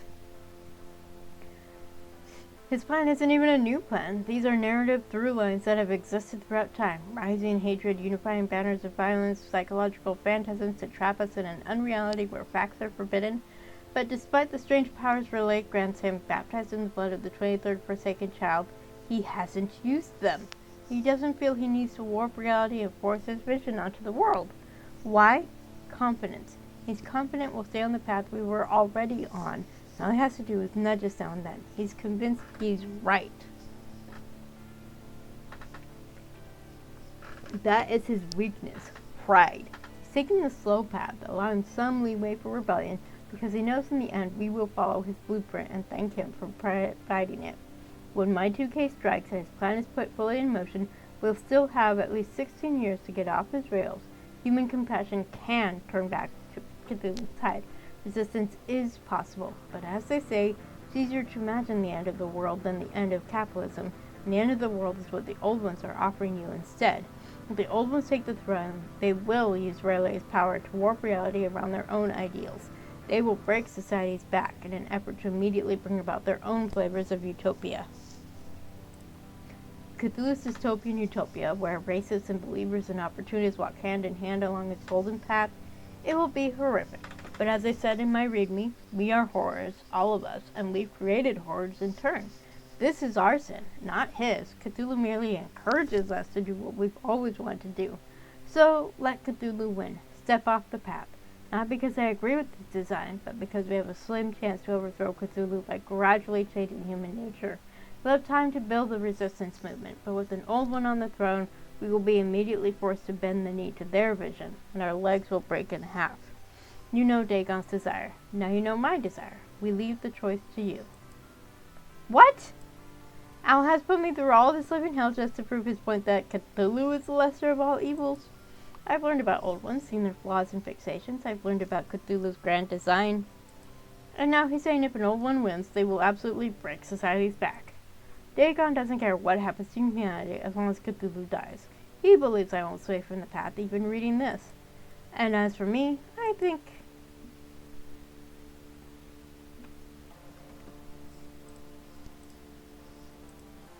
the system should be destroyed to make room for something new. I could trust humanity to resist the lure of Cthulhu's bargain.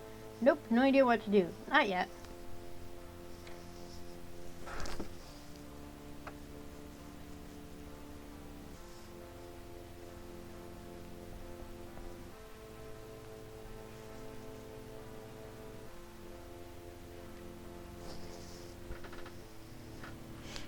The system should be destroyed to make room for something new. If all Cthulhu is offering us is a natural extension of 20th century sins into the 21st and eternal status quo, then frick that. The system isn't broken, it's working as intended and should be broken. Will life be better under an old one? I don't know, but it sure ain't sustainable now. So, frick it. Dare to imagine the end of capitalism and break the world. Allow something new to grow from its wreckage. Okay. Okie dokie.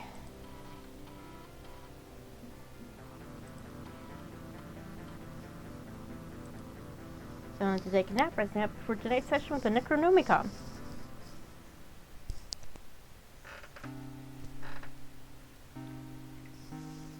No more research, no more pondering, no more stalling. Tonight I need to play Kingmaker and decide who deserves to sit on the throne of Relay. I take a deep breath and sit down to boot the Necronomicon. Last quarter, it's time for the gathering. Don't have time to be a couch potato considering what's on the horizon.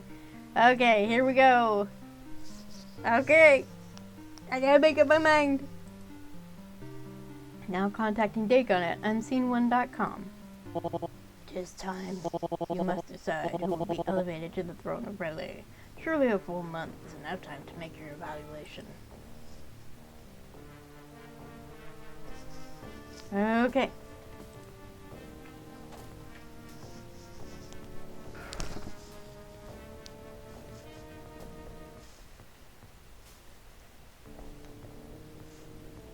Okay, so we are finishing. Ah! I'm ready as ever be. Let's finish this. Good. Let us begin. The throne is vulnerable. The stroke of Y2K, the walls will be weakened. A predator such as myself can convey you past unbreakable barriers. But once inside, you will have to do battle on your own. I'm presuming you don't mean swordplay. You are a hacker, are you not? Like Al has before you. I cracked video games. That's not the same thing as locking horns with God. Time to make a decision. Or does that make a division? Everything has meaning and nothing is real. This is both metaphorical and practical combat in which one informs the other. An Omicom laptop is a diagnostic tool designed to control artificial minds, and Cthulhu, for all his might, is an artificial mind. Therefore, your know-how plus the dream code of Alhaz will suffice, if you have the will to see this through. But we cannot simply evict Cthulhu. Another must sit on the throne so that he is left with no tether, to drift forever into the void. And so, the ultimate question, whom will you elevate to the throne? Whose vision shall dominate your reality? Before I pick, let's clarify one thing. I could technically elevate more than one to the throne, and they can share the power, correct? You wish to forge an alliance between backbiting, vengeful, deeply antisocial misfits who have valid reasons for hating each other. An alliance is likely to collapse, leaving your world adrift with immortals waging war over the power they're meant to share. I would suggest a singular ally. I would suggest you already put the decision entirely on my shoulders. A fair point. It's a curious notion, and because you have remained human, resisting the temptations of order and chaos, you may yet succeed. Yeah, I didn't give in to their influence. I'm still myself. That gives you a tactical advantage. They will be willing to hear you out as an impartial third party. Select one, select many, I care not. But before you finalize that selection, do you wish to savor this particular memory so you can return to it after basking in your victory? Would you like to save your game? You may want to use a fresh save slot so you can reload and explore other endings in the future. Let us begin. Who will be your champion to replace Cthulhu? Who shall rise to seize the future? Wait, hold on. Hold on. I was gonna choose an alliance.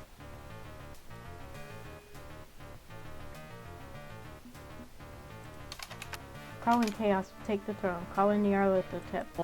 Very well. And will your champion stand alone? Okay, there we go. There we go. Okay, hang on, hang on.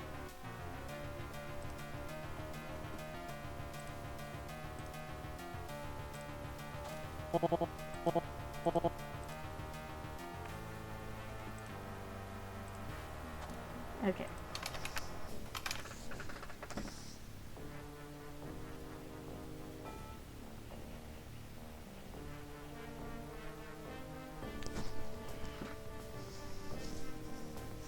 Yeah, that part wasn't very clear. Yeah. Very well, then will your champion stand alone or will you attempt an alliance?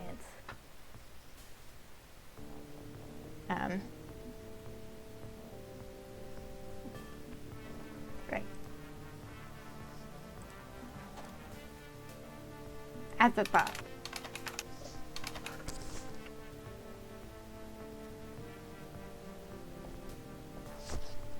As Alice is the voice of her community, I want to make sure they have representation. Bring her into the alliance. Fine, Perry. Do you wish to add a third, or would that be too volatile for your tastes?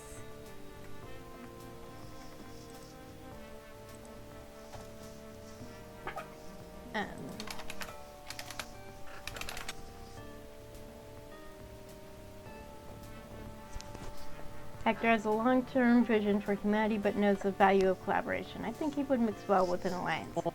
Interesting. The rule of three, then, or do you wish to complete your set, providing the fourth as well? Here we go!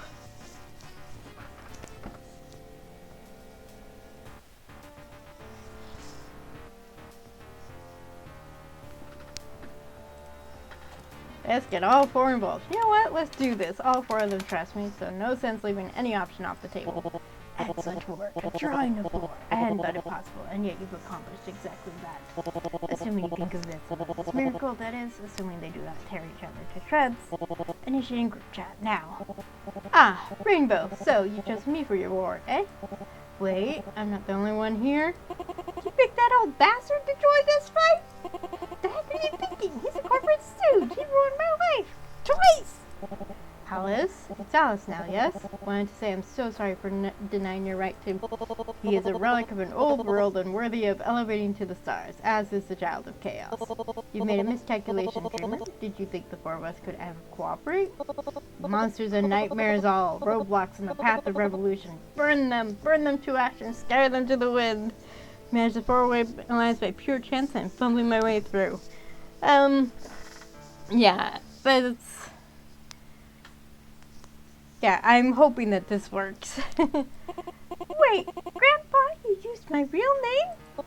All those wasted weeks believing this hapless fool, believing in her and her quest, only to end up right back where we started. Okay, hang on. I summoned all four of you for a good reason.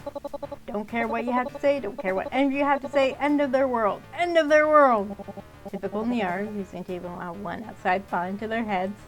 An alliance makes strategic sense, but naturally none of you have the foresight I have. You can't see the value. You think my scope has to be so limited? I see further than you ever could, right into the heart of the Gigaverse itself. None of you are worthy of elevation. Okay, hang on. We all need to take a deep breath in. I'm going back to Carcosa to all of my empire and wait out the strange Aeon. To hell with all of you. Hang on. Look, I gathered you here because... No sense in it. Absolutely no business sense at all. For once in your lives, could everyone just shut up and listen to me? Just stop and listen. Nobody actually listens to me. Why would they? I'm just a troll, a tool, a know-nothing kid. But I do know one thing. I'm a failure. We're all failures, and it's high time we accepted that part of ourselves. We're not gods, we're not monsters, we're not savers, and we're not sinners. We're just failures, and that makes us human. I failed. I was just so happy to be seen as myself that Cthulhu would shape me into his weapon for the strange Aeon. My heart and my insecurity led me into that trap. He took my humanity and exploited it. All of you have let yourselves down at one point or another, haven't you? So, admit to it. I'm admitting to my feelings. Can you admit to yours and finally accept that you're just people? I'm a failure. My mother, all of this, every mistake I made was made in her name to save her. And I lost track. I lost touch. I broke my tether so I could be a firebrand, a true revolutionary. By the time I'd realized that, she was gone, and all I had was my empty hatred to power me forward. I failed to remember why I needed to change the world in the first place. I am a failure. I am very, very human. Cynicism. When my star shot failed, I succumbed to cynicism. I lost my hope and decided I had to carve humanity into something unrecognizable. I jumped so readily to the worst possible reaction, losing all faith in the very species I was trying to save. If I had maintained optimism that we could rise above our worst selves, I wouldn't have embraced my worst self. I'm no god. I'm human and a failure. My pride led to my failing. Absolute faith in my own assailable leadership, I allowed hand-chosen monsters to breed misery under my roof time and again. I reasoned because I clearly was benevolent and wise, could be a tyrant without shame, a circular loop of logic. But I don't deserve my crown. I let everybody down, including all of you, for my part in your tragedies. I'm no shepherd. I'm human and a failure, as are we all. Okay, so we're human, and to err is human. The way I see it, we've got two choices. We can withdraw completely, give up our ambitions, step back from our power grabs, or we can learn from our mistakes and do our best to make the year 2000 and beyond a fine future for everybody. None of us want Cthulhu leading humanity into the future, but none of us can seize the throne alone without deepening our failures. So, we take the throne together, we share the power, and make an honest effort at guiding humanity from the shadows of cyberspace. Destiny and the stars, all while erasing corrupt structures of old, empowering the downtrodden, and building a safer society. All four of our dreams realized, but in harmonious balance. It would be like threading a needle with another needle thrown from 8 miles away while blindfolded. We don't do the thing because it's plausible, we do the thing because we dare to dream. I say we go for it, unite forces, bind our destinies, and kick that tentacle-headed fricker out of our timeline. Carcosa wasn't the end goal, not really. Carcosa was my tool to get us to a better tomorrow. I'll help you find new ways and means. Then let's do it! Let's fight the future! Let's rely on our meat space friend to fight the future on our behalf, I guess? I get a say in this now, right? Of course! What do you think? 4 human souls united to stop the shadows from overtaking this world. That's what you wanted, right?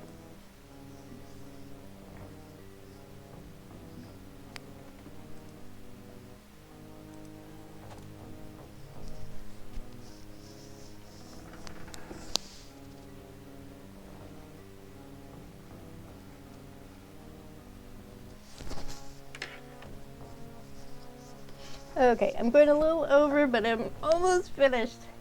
Have to be faithful to each other. No betrayals or suspicions. This is good, but it has to last longer than one day. Keeping faith in each other for the long haul. No backstabbing, no scheming, no power grabs, fortune. An absolute promise to hear each other out and give equal weight. If the alliance breaks, all of this was for nothing. Don't let it be for nothing.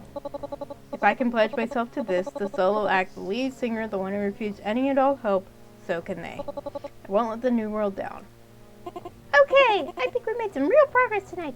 When Y2K hits, all four of us will be in your corner and we'll be ready to reshape the world for the better.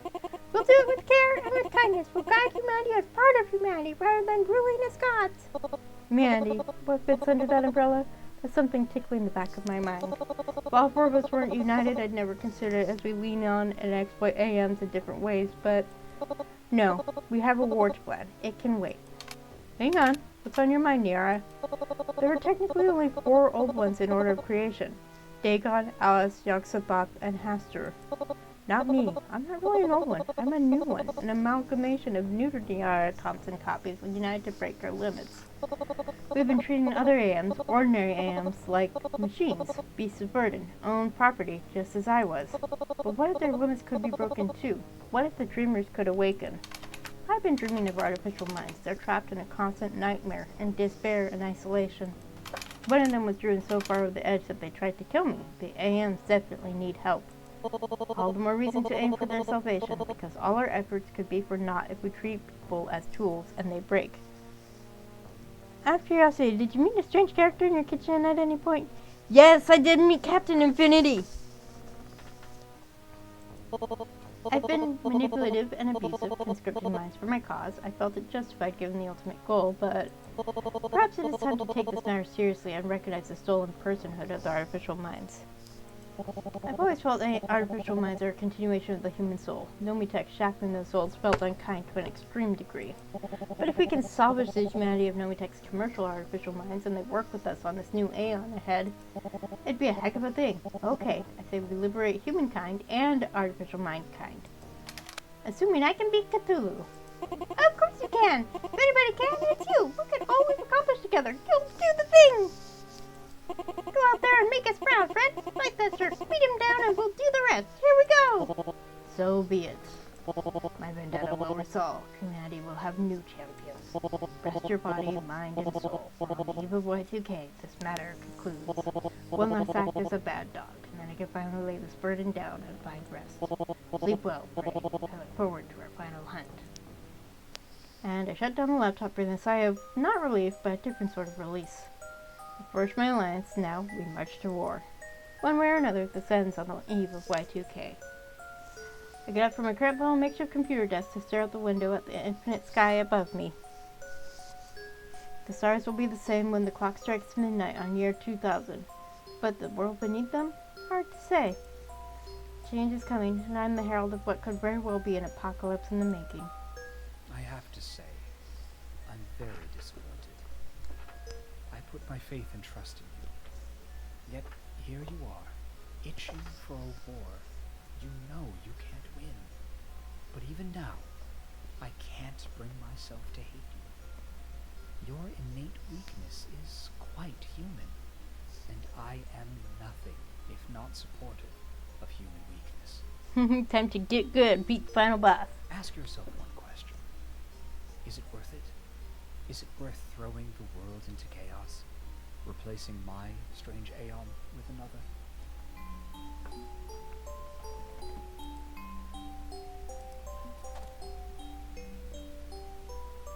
You bring up the worst in people, we have no future under you. The world must change. We can't just repeat the last century.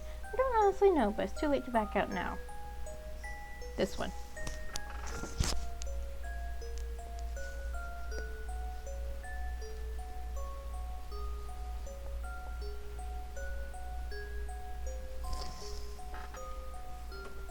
A repeat.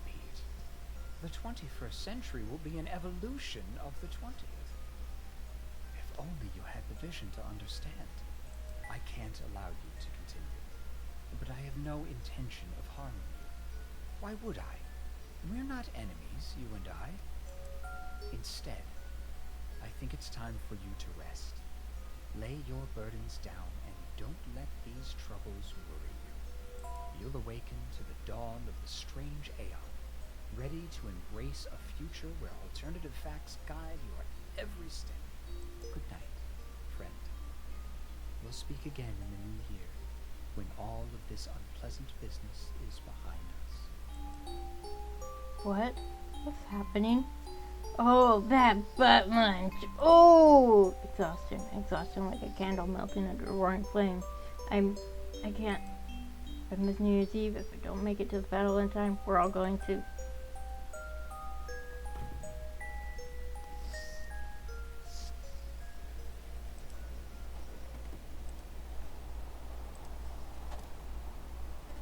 December 30th. Thursday, 2 days to Y2K.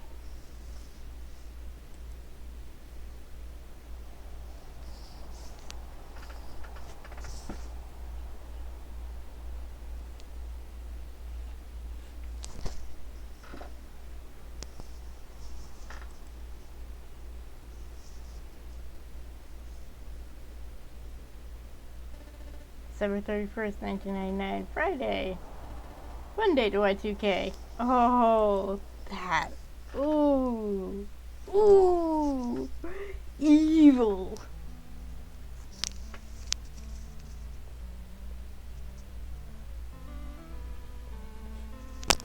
I roll over in bed, groaning in pain. Starving, dehydrated, every biological system grinding its gears as the work start up again. Groggily, I lurch my way to the bathroom and perform unspeakable acts with my blooming.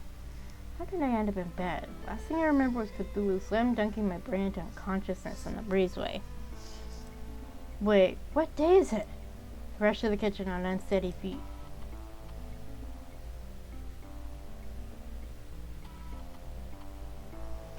Only to find I'm not alone. Hey, you're out of, like, pretty much everything? I think I can make you a sandwich, but it's not going to be a very good one. It may just be mayo on white. Clyde? You're lucky. I dropped by this morning to see how you were doing and saw you unconscious on the floor through the windows. A creepy Dagon cultist lady gave you a shot of something and we put you to bed. She hoped you'd wake up by now. What day is it? Am I too late? It's New Year's Eve. You're right on time for the pay-per-view Elder God Battle Royale. So you're going through with it, huh? Fighting the big guy tonight? That's the plan. No idea if it'll work, but that's still the plan. Okay. And I'm with you, all the way to midnight. Your cult buddy will watch over the house. Bobby and the ghost monsters are hanging around too since we don't trust her. We're all backing you up.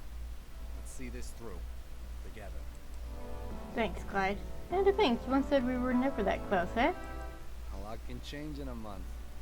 For you, for me, for the world. But let's get a good meal in you before you face destiny. How about we order? Right.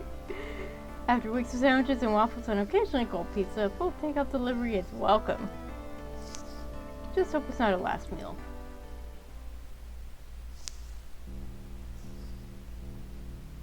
By the time the moon rises, I'm still in front of the Necronomicon ready to log in. Clyde stands nearby in the darkness. Hey, is it just me, or does the sky look kind of weird tonight? Very weird. Kind of glad it's not just me seeing it this time. Look, Clyde, in case I don't survive this, in case everything goes completely wrong. We'll handle things. Don't worry. I'm not gonna live in denial and insist you'll be just fine. Too far gone down this road for that. But, one way or another, I'll be right here. Now go fight the future. Okay, with all my friends in my corner, now I'm ready to do this. Boot up the Necronomicon for the last time. Now contacting Cthulhu at related.redacted.gov. Here we are, at the end of the end. Y2K, when the stars are right, the barriers of reality, membranes that hold the gigaverse together, are weakest at this moment. The throne is vulnerable. Okay. You could have simply slept through this moment, but refused that gentle repose. And I am done offering second chances. I don't want any second chances. I want you I won't off. enjoy killing you. It'll be a tragic loss, and I promise to mourn your passing. But who am I to deny the grave you spent so long digging for yourself? Come with me. Let me show you how the gods make war. For this can only be settled within cyberspace itself.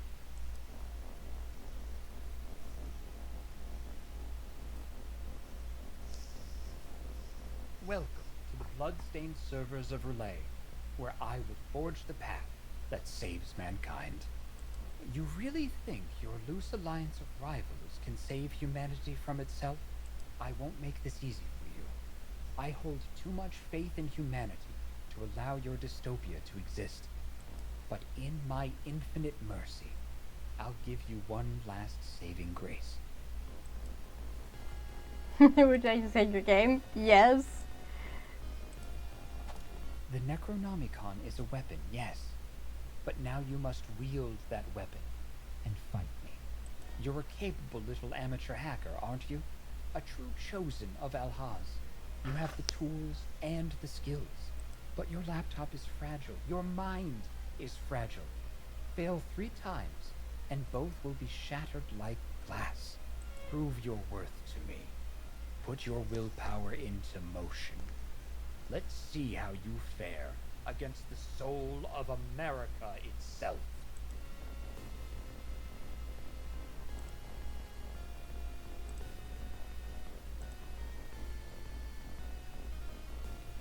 Okay, this is easy.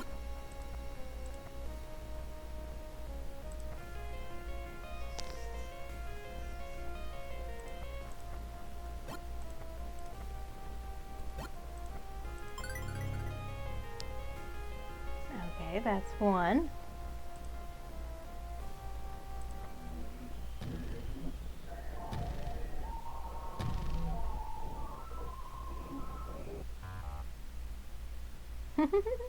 Unbelievable. Unthinkable. Unimaginable. Decades of effort to build my power. Billions of dollars poured into my servers, pushing Nomitech to aid in my evolution. And you break me with a crusty old laptop computer programmed by a lunatic. You destroyed America. Okay, using so a I just cheap had to toy. beat it once. Okay. Remind me of so much of 4K versus Algo. I was half expecting ping pong to appear on the screen. Well, this is what you wanted. It's your server now. I grant these burdens unto you and wash my hands of it all. Perhaps it's time. Time to slip away into the void. Perhaps I've earned this rest. But remember, that is not dead which can eternal lie. And with strange aeons, even death may die.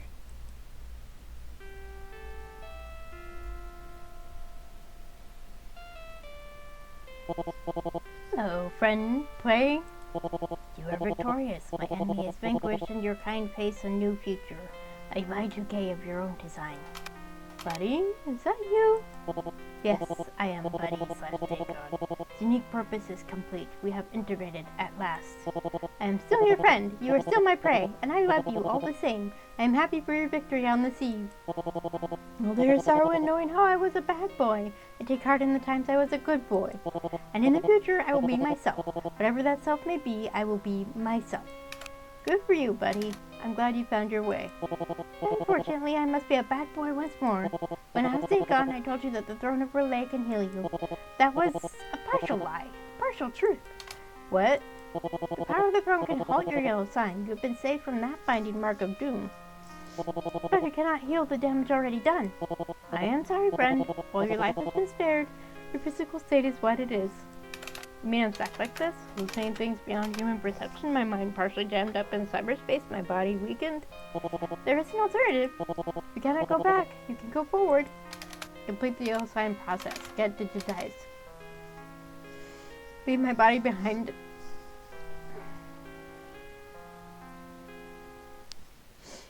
And enter cyberspace as an artificial mind.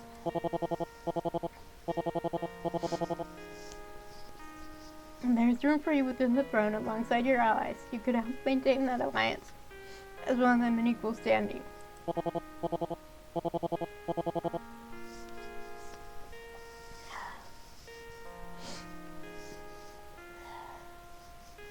I need a moment.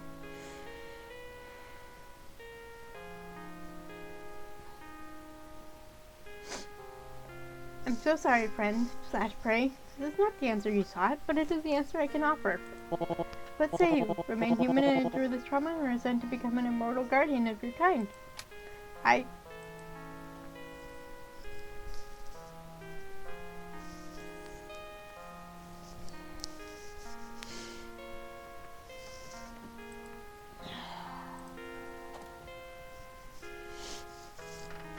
Oh boy, I don't know which one.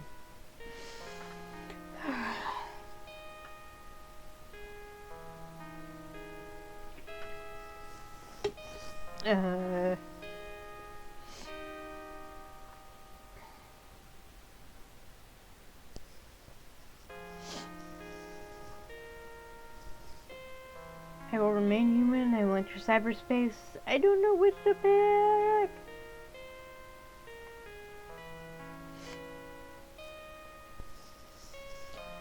Well, the whole point of this run was to not give in to the corruption of order or chaos, is to remain human. So I feel like that's the best answer for this run.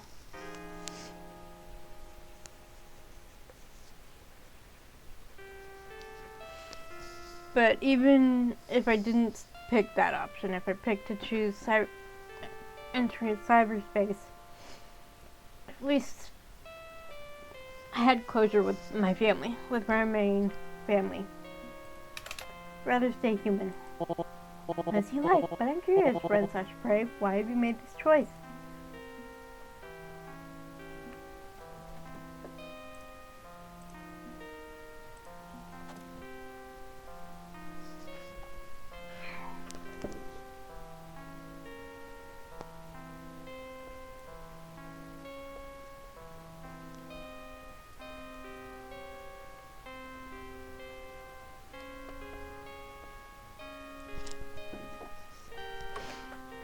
I can learn to live with my disability, so I'm changed, so my life is different. So what? I'll adapt, I'll persist, I'll be myself no matter what, and this disability doesn't have to define me. My friends and family accept me and support me. It's a hard road to walk, but I'm not walking it alone. This experience has weakened me, it's given me strength. So be it, friend / prey. I'm very happy you found self-acceptance. That is a fine reason to continue on as you are. I hope to continue as your guide in this new era. Let us see what becomes of your kind together. For your strange aeon has begun. Y2K.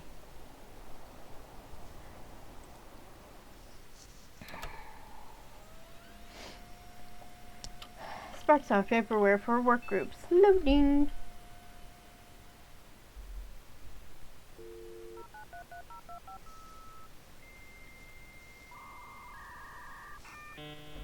Dialing attempt 105. Status dialing.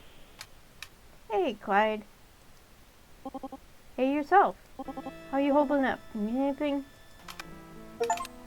I'm good as can be expected considering the year I've had. At least I'm still human. The university finally agreed to my reasonable accommodation request. I'll be working from home a few days a week in my new position. May need to eventually bump that up to full-time, but they've been pretty supportive of my disability needs once the red tape was cleared. Sucks that you're stuck like this. I can live with it, as long as I keep things in perspective. I can deal with damn near anything. I'm human and drawing breath, a baseline minimum. I have that going for me, and I'm finding ways to adapt to everything else. Great to hear. Frickin' wild, huh? Old gods and strange aeons and hacker prophecies. Feels like it was yesterday, not like a year and a half ago. We made it to September 2001. Better than we could have hoped for, honestly. And what do you think of it? This new world we're in? Well, from the outside, you can't even tell anything's different. Same world, same people, same future, at least on the surface. But escaping our doom was narrow. I had a vision of what could have been the other day. If Hector or Yosuke had their way, we'd be in thrall of a corporate monolith, servants to arguably benevolent kings. World of order spinning like a revolver pointed to our heads to ensure compliance with the greater good.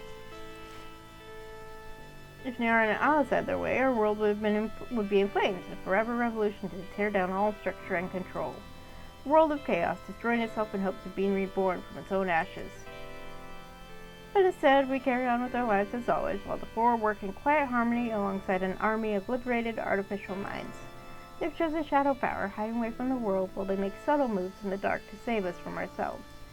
Algorithmically influencing humanity away from hatred, division, and war, seeding bold new ideas about what we could become. Few corporations have come mysteriously toppling down, stocks tanking, some authoritarian regimes have started to collapse. Grifter politicians got caught being hypocrites, and the truth still matters for now. They were ousted straight away. Some terrorists and supremacists that were cooking in the background got quietly stomped flat, barely a blip on the radar now. The climate accords are the most obvious move. Nobody expected America to sign on the dotted line, but we did. Within a few years, we'll be on our way. Within a generation, maybe the damage Cthulhu did will be undone. Don't get me wrong, this is still ethically very sketchy, powerful individuals manipulating all of humanity from the shadows. I mean, do we really have free will, or are we being given just enough slack on the leash to believe we do?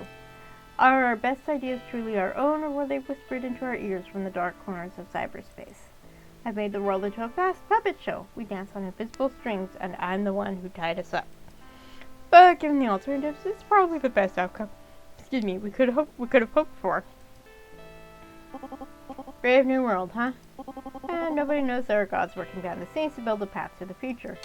Not gods, just people, but people who are doing their best to help, and that'll have to do. Hope you're right. And what about Cthulhu? He's dead, right? Dead? No, not likely. Al has said it himself. That is not dead which can eternal lie, and with strange aeons even death may die. When Cthulhu lost, he retreated from the battle, but die? I doubt it.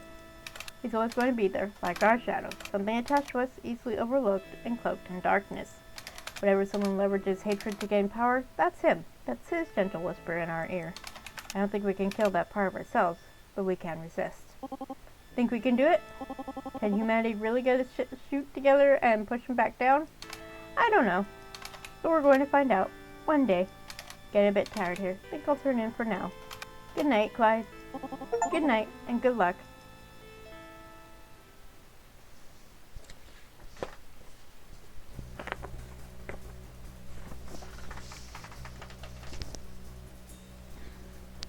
Okay, that is it. We did it.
Thanks, James. I've just been jamming to the music, that's all. I did it! I finished the game! Now to replay it. I'm just gonna let myself be corrupted.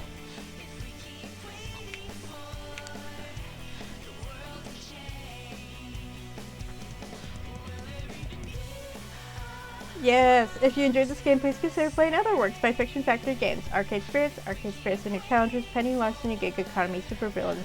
All three are, you have to buy, you have to pay to play, but they're worth it. Hope to see you again in Laugh Track, which is the next game that Stefan is working on. Or 2 flower, I should say. Okay. A strange aeon ruled over by ascended minds. Ascended to a level of existence I can't fully comprehend. Ascended to the Gigaverse, according to him. Haven't forgotten him. The one element that sticks out in my mind, the thing that doesn't fit. A cereal box superhero mascot threatening to destroy all of existence. Should be laughable, ridiculous, absurd, but in the end, I'm not laughing. Captain Infinity warned the old ones, stay out of the Gigaverse, stay within your own timeline. This feels larger than the menace of Cthulhu, something beyond, something alien and outside the scope of our little world's problems. There's really a looming shadow covering all we've accomplished. He's the one casting it. Hopefully, we've seen the last of him. Hopefully.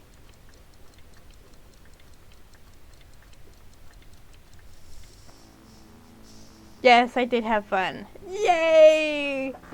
Finished. Okay, so that's it for today. I need to go do something else. Next week I will pick up When Stars Collide. That will probably be another 2 weeks of streams because I'm only streaming once a week right now. And then after that we will go back to World of Warcraft. I need to double check which one I played last. I think it was Classic. I could be wrong. I think it was just... I had just... yeah, I need to do the endgame stuff for... I was gonna say Dragonflight. It's not Dragonflight. Yeah. The War Within. Okay, thank you for stopping by, James. Thank you for hanging out. And, you're always welcome to come back. Whatever I'm playing. So yeah, thank you to everyone who's watched. If you're watching this on YouTube, please like, share, comment, subscribe, all that fun stuff. And please, if this has interested you at all, please go check out some of Fiction Factory's other games. It was actually Arcade Spirits that got me into visual novels in the first place. So all of Fiction Factory's games are special to me, partially for that. So take care, everyone. Stay cool if it's hot, stay warm if it's cold.